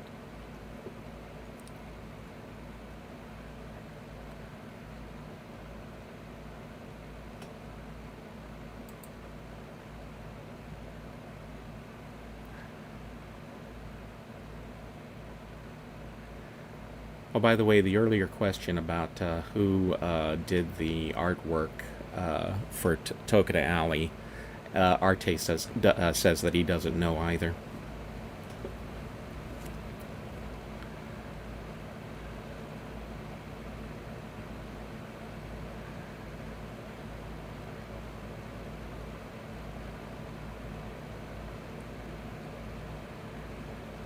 By the way, speaking about blue light in particular, blue light is actually fairly commonly used as an overall color scheme in the residential neighborhoods, so the idea that it would be special somehow is pretty unlikely, since the residential neighborhoods were probably upper middle class.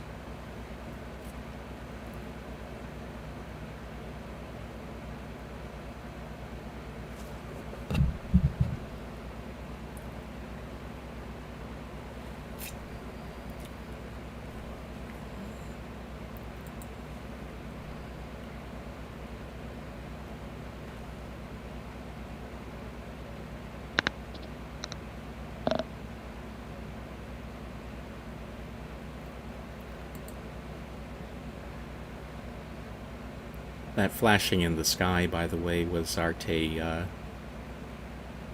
Arte, I'm sorry, Murphak getting ready to build a structure for us to go on. What we're going to try and do, if everything goes well, we were able to build the top of Tokotah 2. Some areas are solid, some areas are not.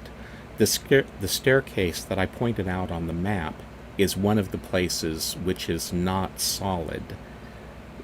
But somebody made up a script using Jalak pillars where we were actually able to make a solid surface under the stairs so that we could pretend like we were able to go walk up them.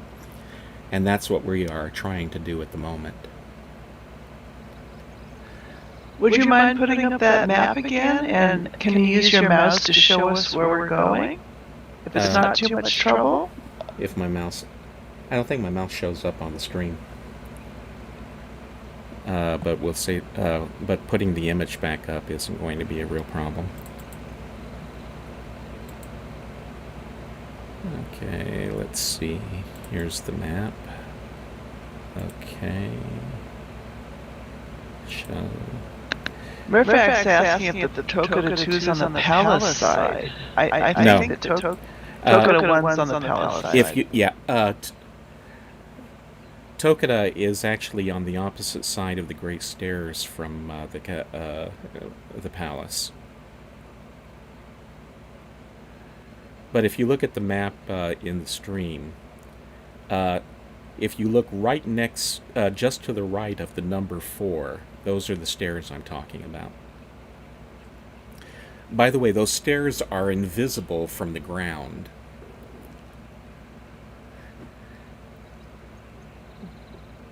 Murphak, though, the stairs are above the Kahlo pub, more or less.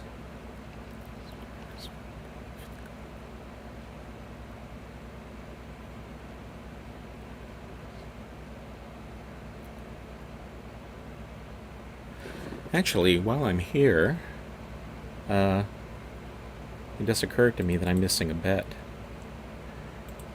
say because let's see.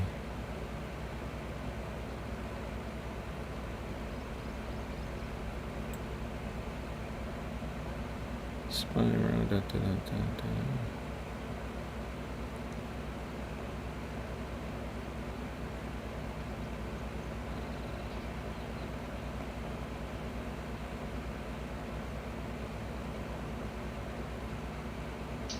I think the stairs are just to the north of Cavern.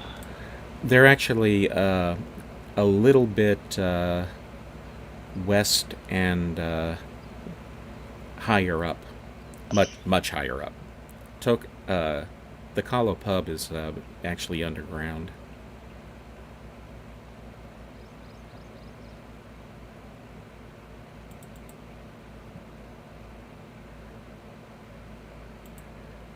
Okay, I just put up a picture of part of the staircase that I want to go to on the stream window. Okay, anytime you want to go to Murphac, take us there.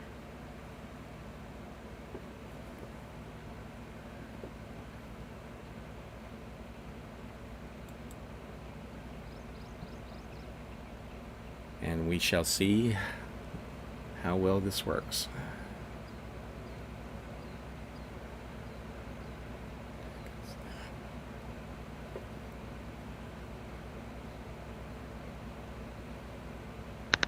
Maribot's going to be smoking by the time we're done with him. I can only hope that Murphac has a really good computer running this. Okay, let's see. Are we there? Are we there?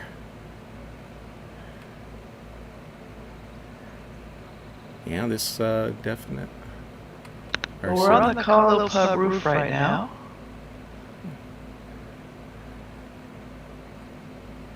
Yeah, here we are. Yeah, this is the top of Tokotah 2 that we're on at the moment.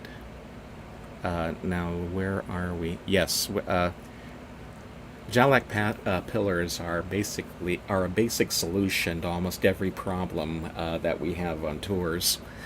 We can use them to build platforms almost anywhere that we can stand on. So let's see.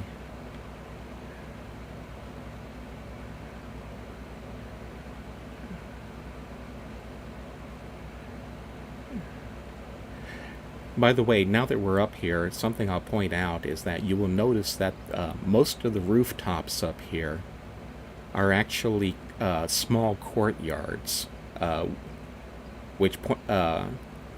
the big kind of grayish place in the middle here is that central area that I was talking about that I kind of wonder if is a courtyard in the middle of the structure.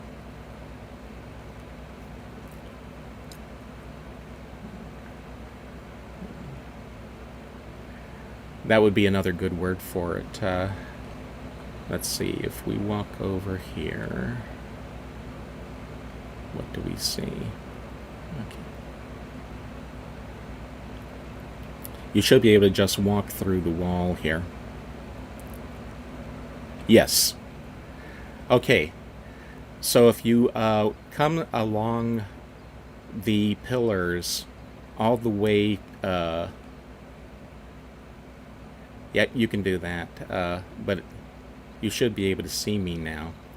All the way down to the end, and then you just walk through what looks like a wall here, and you'll find yourselves at the bottom of the stairs with pillars leading up.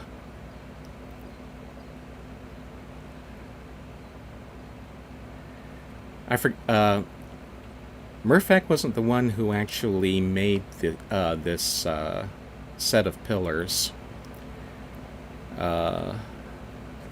This is a script that was built by somebody else, and we should be able to go all the way up to the top of the stairs on them. Yes. Are the stairs solid? We have pillars under them.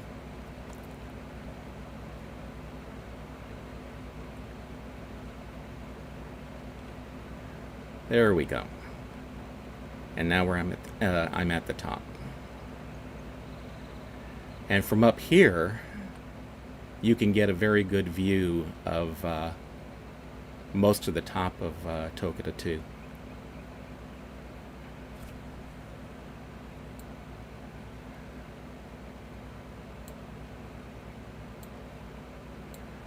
I always enjoy showing this to people because if you didn't know it was here, you would never guess it, because it is completely hidden from places where you can normally walk.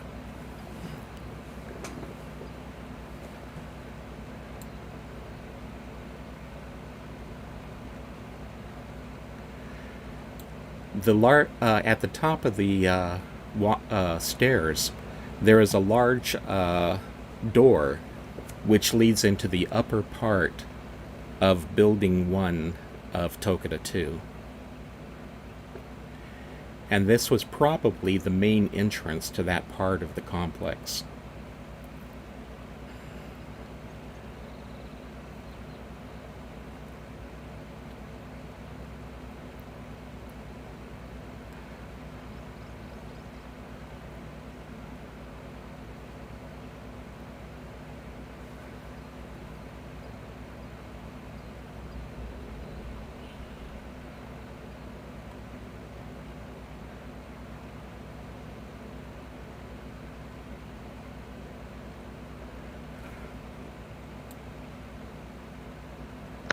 Mirfax is giving credit to Stone for this walkway.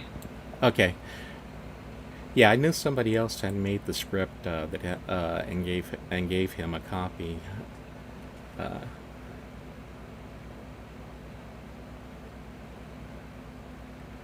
Stone was the main technician for the Friday night versions of the tours that we had in previous years that were primarily hosted by Arte, or guided by Arte.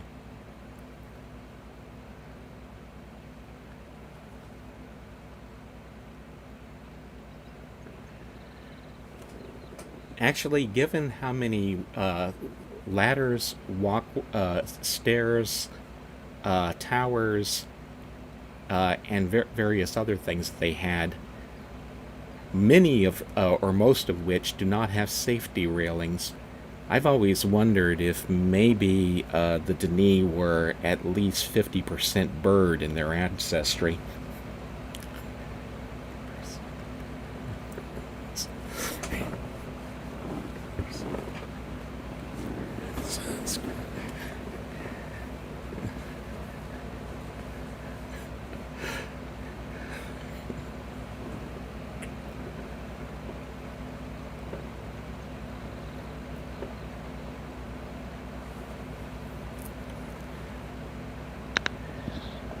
Someone's pointing out that in the shard called the Open Cave, it's solid up here in the City of Dimensions.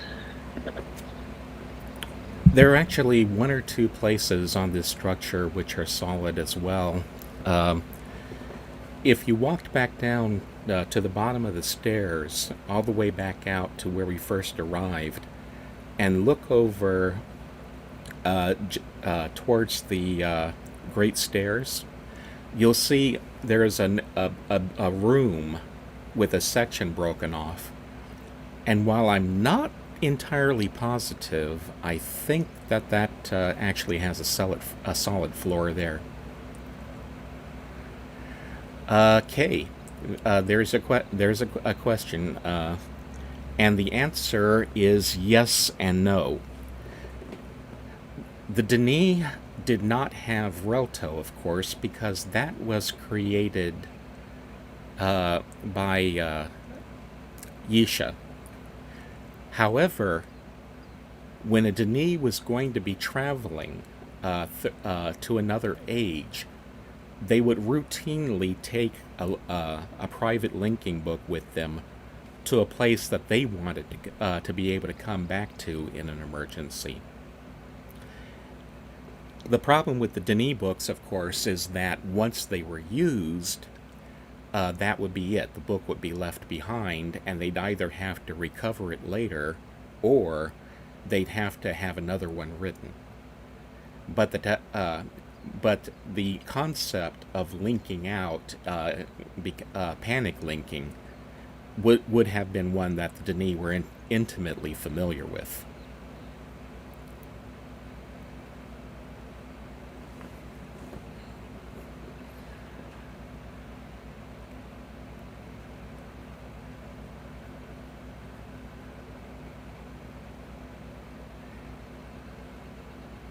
As a matter of fact, later in the season, when we do the tour for Garrison, we'll be discussing that concept farther.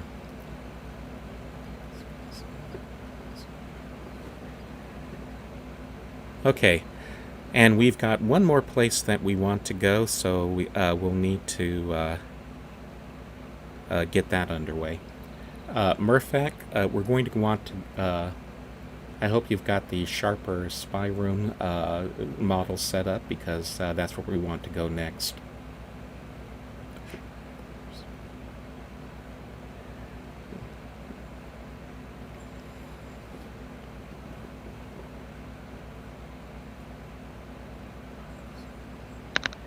And while we're waiting for Murphak, can we also please give Larry a big hand for being an excellent host?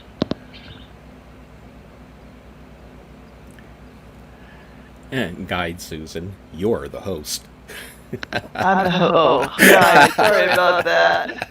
Okay, maybe Freudian slip. Give me a huge hand for being an excellent host. Sorry about that.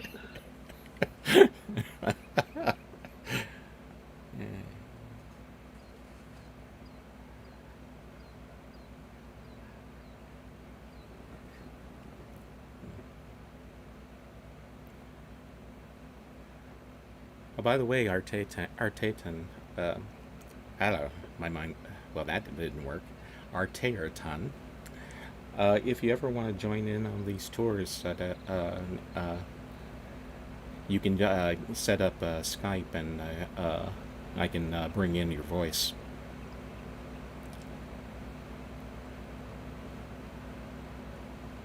Say, having Arterton as a co-host is a great thing, because he knows things that I don't know, and vice versa.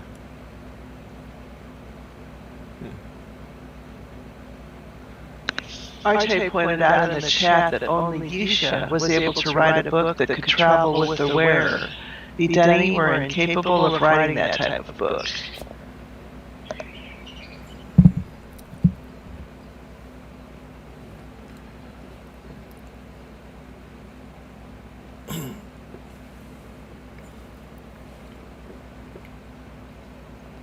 Is the lid for your coffee mug a pith helmet?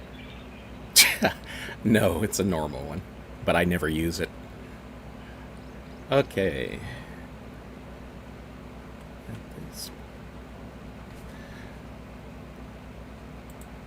We are now in a modified version of Agra. This is incomplete.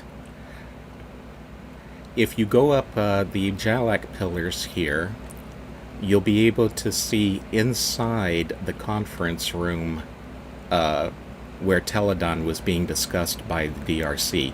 Just walk right through the wall.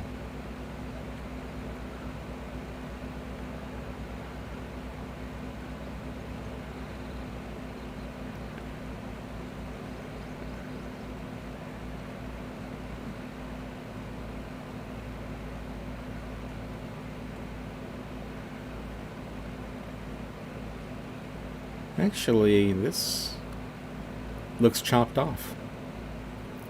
I wonder. Let's try. Ah, here we go. You're seeing. For some reason, there seems to be a wall there that isn't actually there. So if you walk through that wall, you'll see the rest of the room.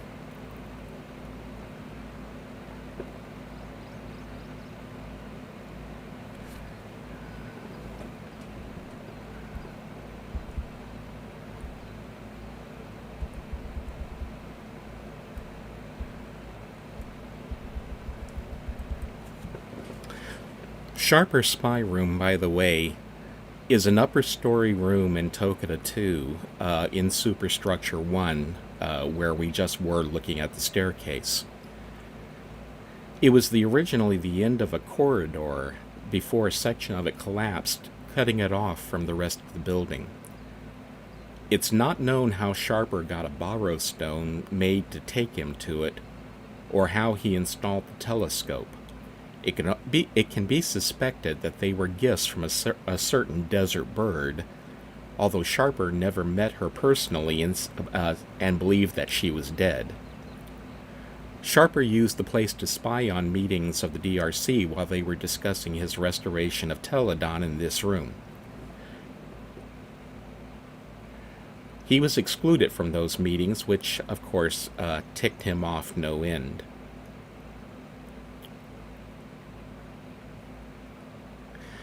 By the way, the spy room is where he hid the Relto book belonging to... oh goodness, my mind's going blank.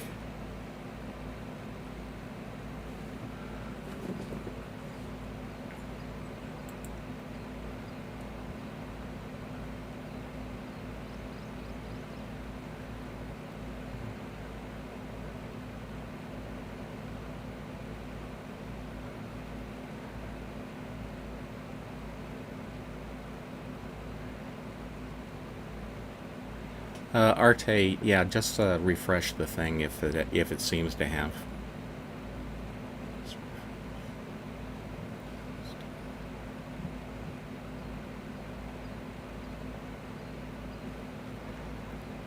Okay.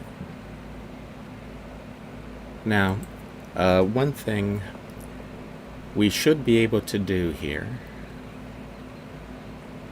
Let's see, where am I going? This way, if I remember correctly. Yes.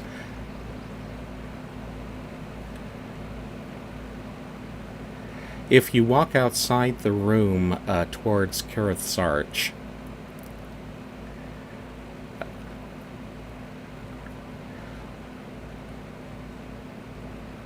you'll be able to see parts of the spy room. Specifically the fire marble lamp, the stool that Sharper used, and the telescope. And this shows the entire length of the telescope, so you can see just how high Sharper was looking at that room from.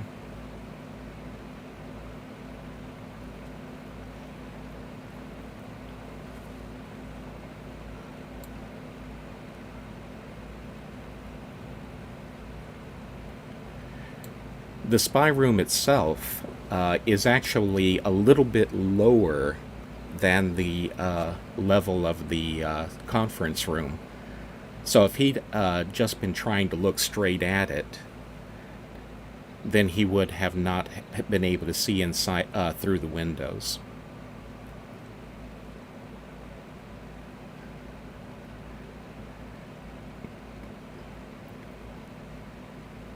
You know, it's something I've never tried before, is looking through that telescope to see if I can see you all in the other room through it.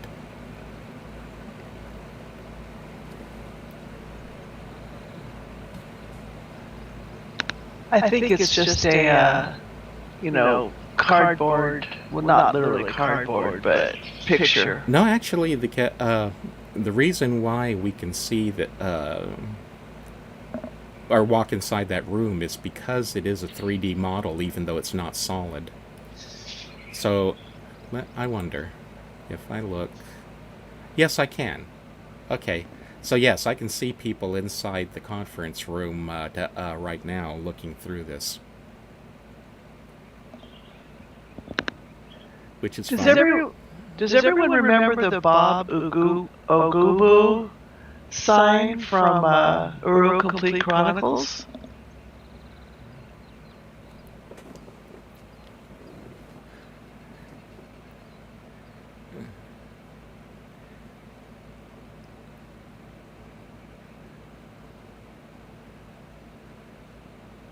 See.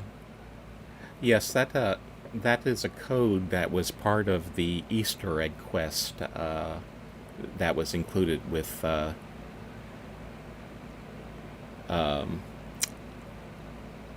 to Denis, which was the expansion pack for Uru Ages Beyond Myst.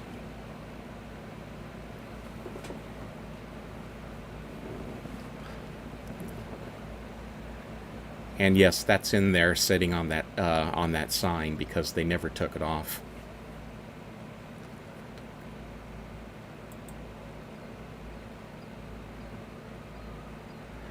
Uh, Bill is asking what was the purpose of these. This is the telescope, the stool, and the lamp from Sharper's spy room. Uh, he's made that part actually invisible, so you can't actually see the room itself. The reason why is because it's too small for a large group to fit into comfortably.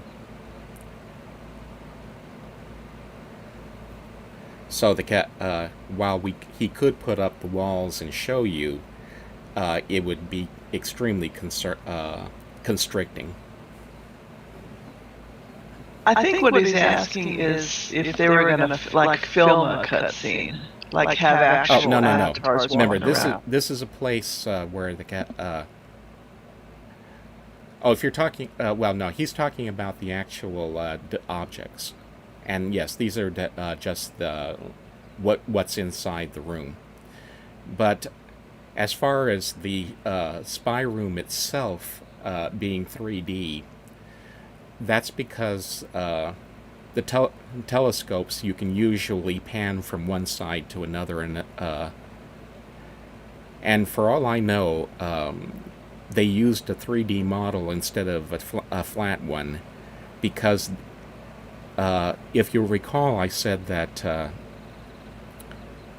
there may have been plans in place to allow explorers into the building, in which case that interior would have been needed.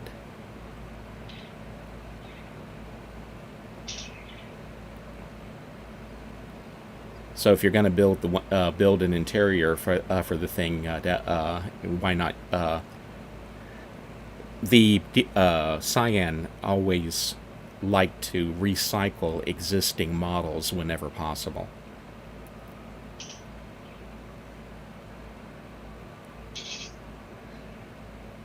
Phil Zerelto, yeah, Phil Henderson. That's the I was talking about.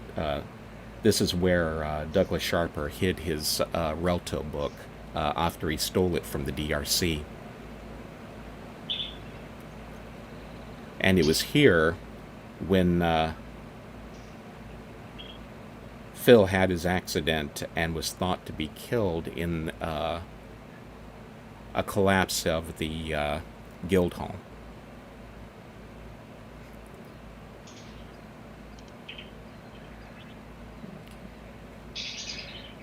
And it is 1:50, so we will hold. If there are there any other questions? Do we know why the DRC was discussing Teledon? You can find notes about that in Douglas's journals in the Barron City office. But the short form is that while he was building it, the DRC were extremely cautious about making sure that it was 100% safe, and would hold conferences about how his reconstruction was coming along. They were a lot more cautious about it than he was, and that's why he was spying on them, because he felt that they were basically holding him back and making him do unnecessary safety checks, as well as not progressing the thing through the through the 5 stages of safety as fast as he would have liked. The entire story, though, from his point of view, is written in his journal. And do we know why the spy room is twice as big in Complete Chronicles? That one, I have no idea why they made it smaller for the live Uru Live. It's just one of those things. Say, to be quite frank, I wish they had kept it the same size that it was in to Denis.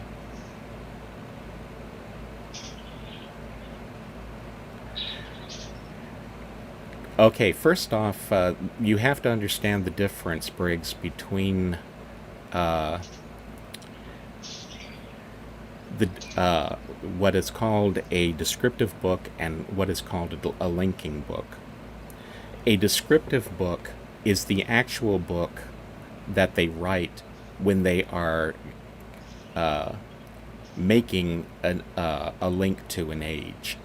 It's the book in which everything that they want to have in the place that they're going to go to is described and forms the first link to that age. But descriptive books are generally speaking considered much too valuable to be used in daily life. So they have another type of book called a linking book. And what you do is that after you have an age that you can link to using your descriptive book, if you go there and then write a much simpler book in a place where you want to be able to go inside of that age, it will create a link in that book. And that's why, for instance,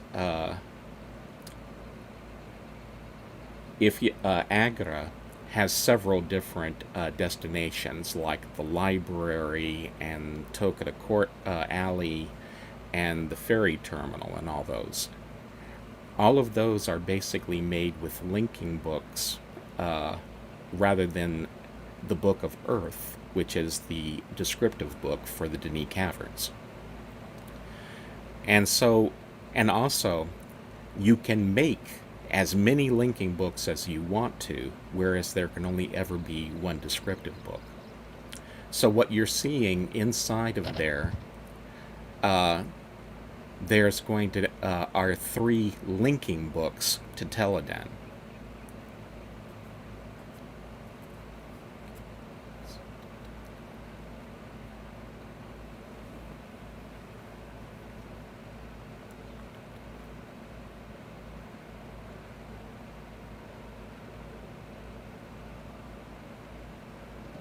Does anyone else have any more questions?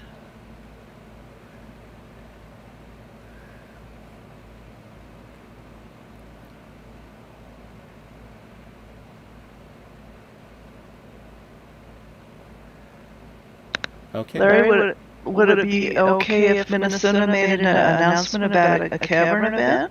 Oh, absolutely, because at this point, I'm going to call a close to today's tour. Thank you all for bearing with me. And now I'll turn it over to Susan for end of tour announcements. Actually, there's a couple more questions. Oh, in that case, From Potru and Spatial K? Yeah, let's go ahead and do that first then. What are the questions? Potru's asking a technical question. How do you overlay your image on top of the background image in your Twitch stream? Oh, that's using a green screen. I have basically a green sheet hanging behind me, and then OBS, the studio software that I'm using, automatically makes that screen take whatever is behind it on the when I bring up another image. Okay, and the second question is, what's the mechanical drawing near the easel? We're talking about inside the conference room? Yes. Okay, I don't remember that off the top of my head, so let me go take a quick look. And while we're waiting, Minnesota, why don't you go ahead and make your announcement?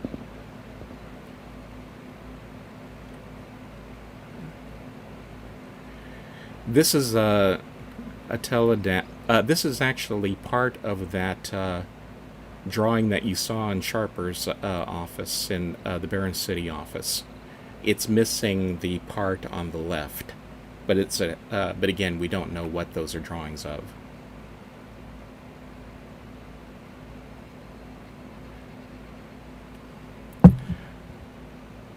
Oh, Arte, you've also we normally announce this for people, but why don't you go ahead and tell people about your event coming up today?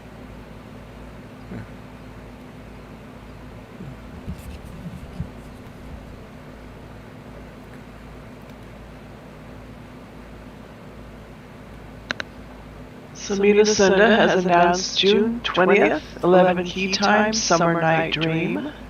Hits and rarities, all songs sung by very talented Uru people. The event will take place in the Dellen Garden in the Gill of Healer's Hood.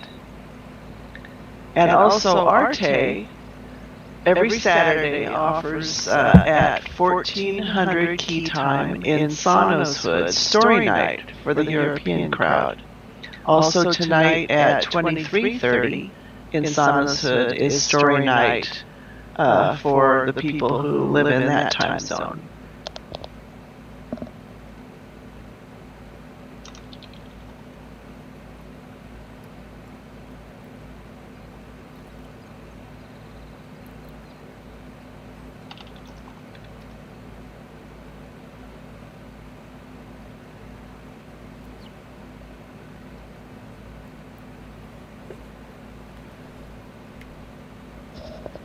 Wouldn't it be nice if Arte videotaped Story Night on Twitch? And Nozilla also has an announcement. And I'm sorry if I'm mispronouncing anyone's names.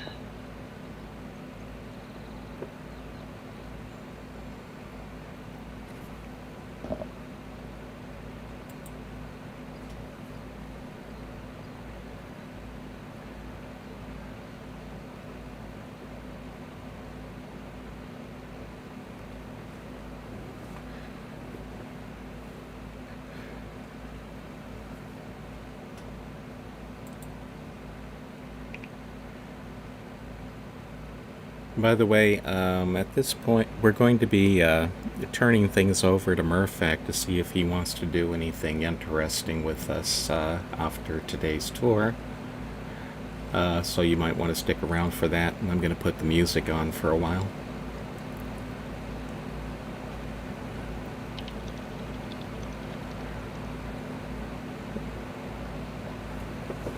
Oh, the next tour will be Saturday, July 11th at 11 o'clock key time. By the way, Darlene, I didn't catch whether or not you ever answered how Richard and Angie are doing at the moment.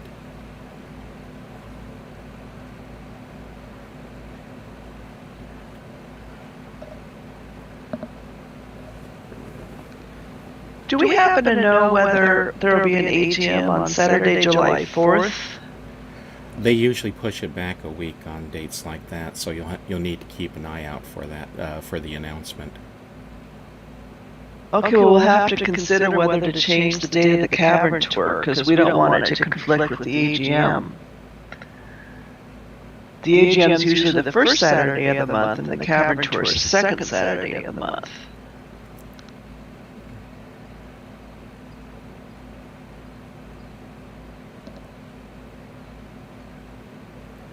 That's why we do the live stream, Grandbad. The whole the whole point was is that there were a lot of people who were not able to log into the game for one reason or another. Darlene Watson, for instance, is unable to do so because she doesn't have a computer. She watches us on a tablet. So that was one of the many reasons why I decided to start up streaming instead, rather than try to do everything in game.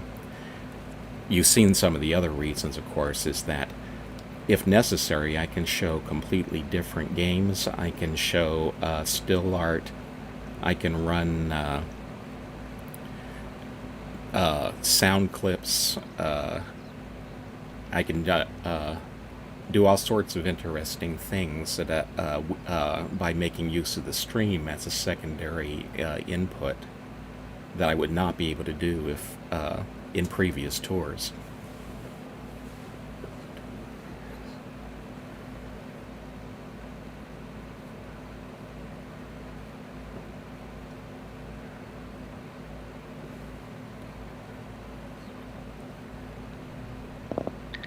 Mirfak, are you going to be leaving up these special effects for playtime? And bear in mind that we don't have to stay here. You can take us any place you like if you want a bigger palette.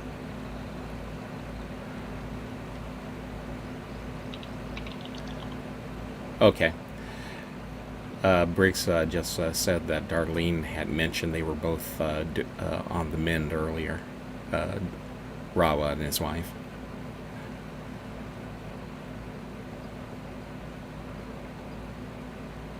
Here we go. They are doing okay. Healing will take about 12 weeks for Richard.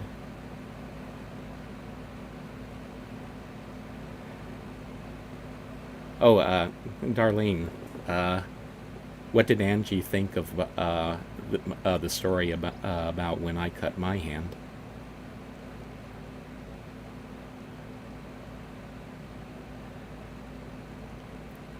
When Angie cut her hand, by the way, for those of you who are wondering what the heck that's about, I I've told a story about when I had gotten a similar cut on my hand and needed stitches, and thought that it would cheer her up because whatever she went through could not have been half as bad.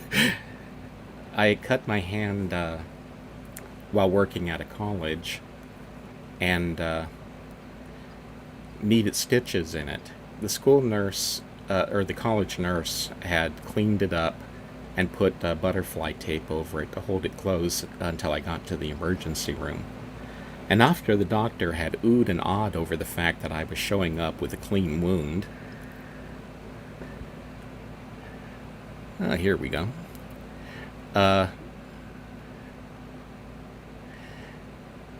He then decided to put in the stitches, and took lidocaine or another topical anesthetic, and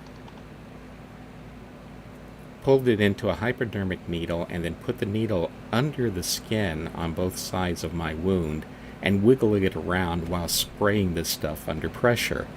And lidocaine burns before it starts numbing things. So I'm sitting on the edge of an examination table, sweating bullets, and trying not to whimper like a beaten puppy while he's doing this. So he gives it a moment, lets the thing start working, then picks up his first suture needle and promptly sticks it into a place that he completely missed with the anesthetic. Oh, no. So I let out a yelp like you wouldn't believe on that one.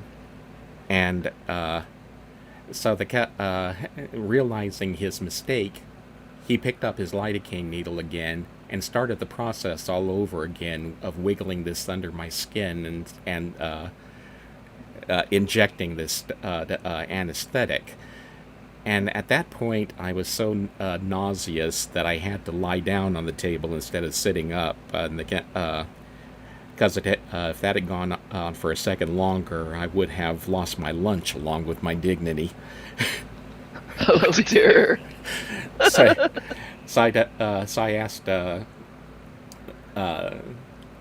Darlene to share that with Angie, because whatever she went through, that it couldn't have been any worse. So I thought that might make her feel better. Yeah.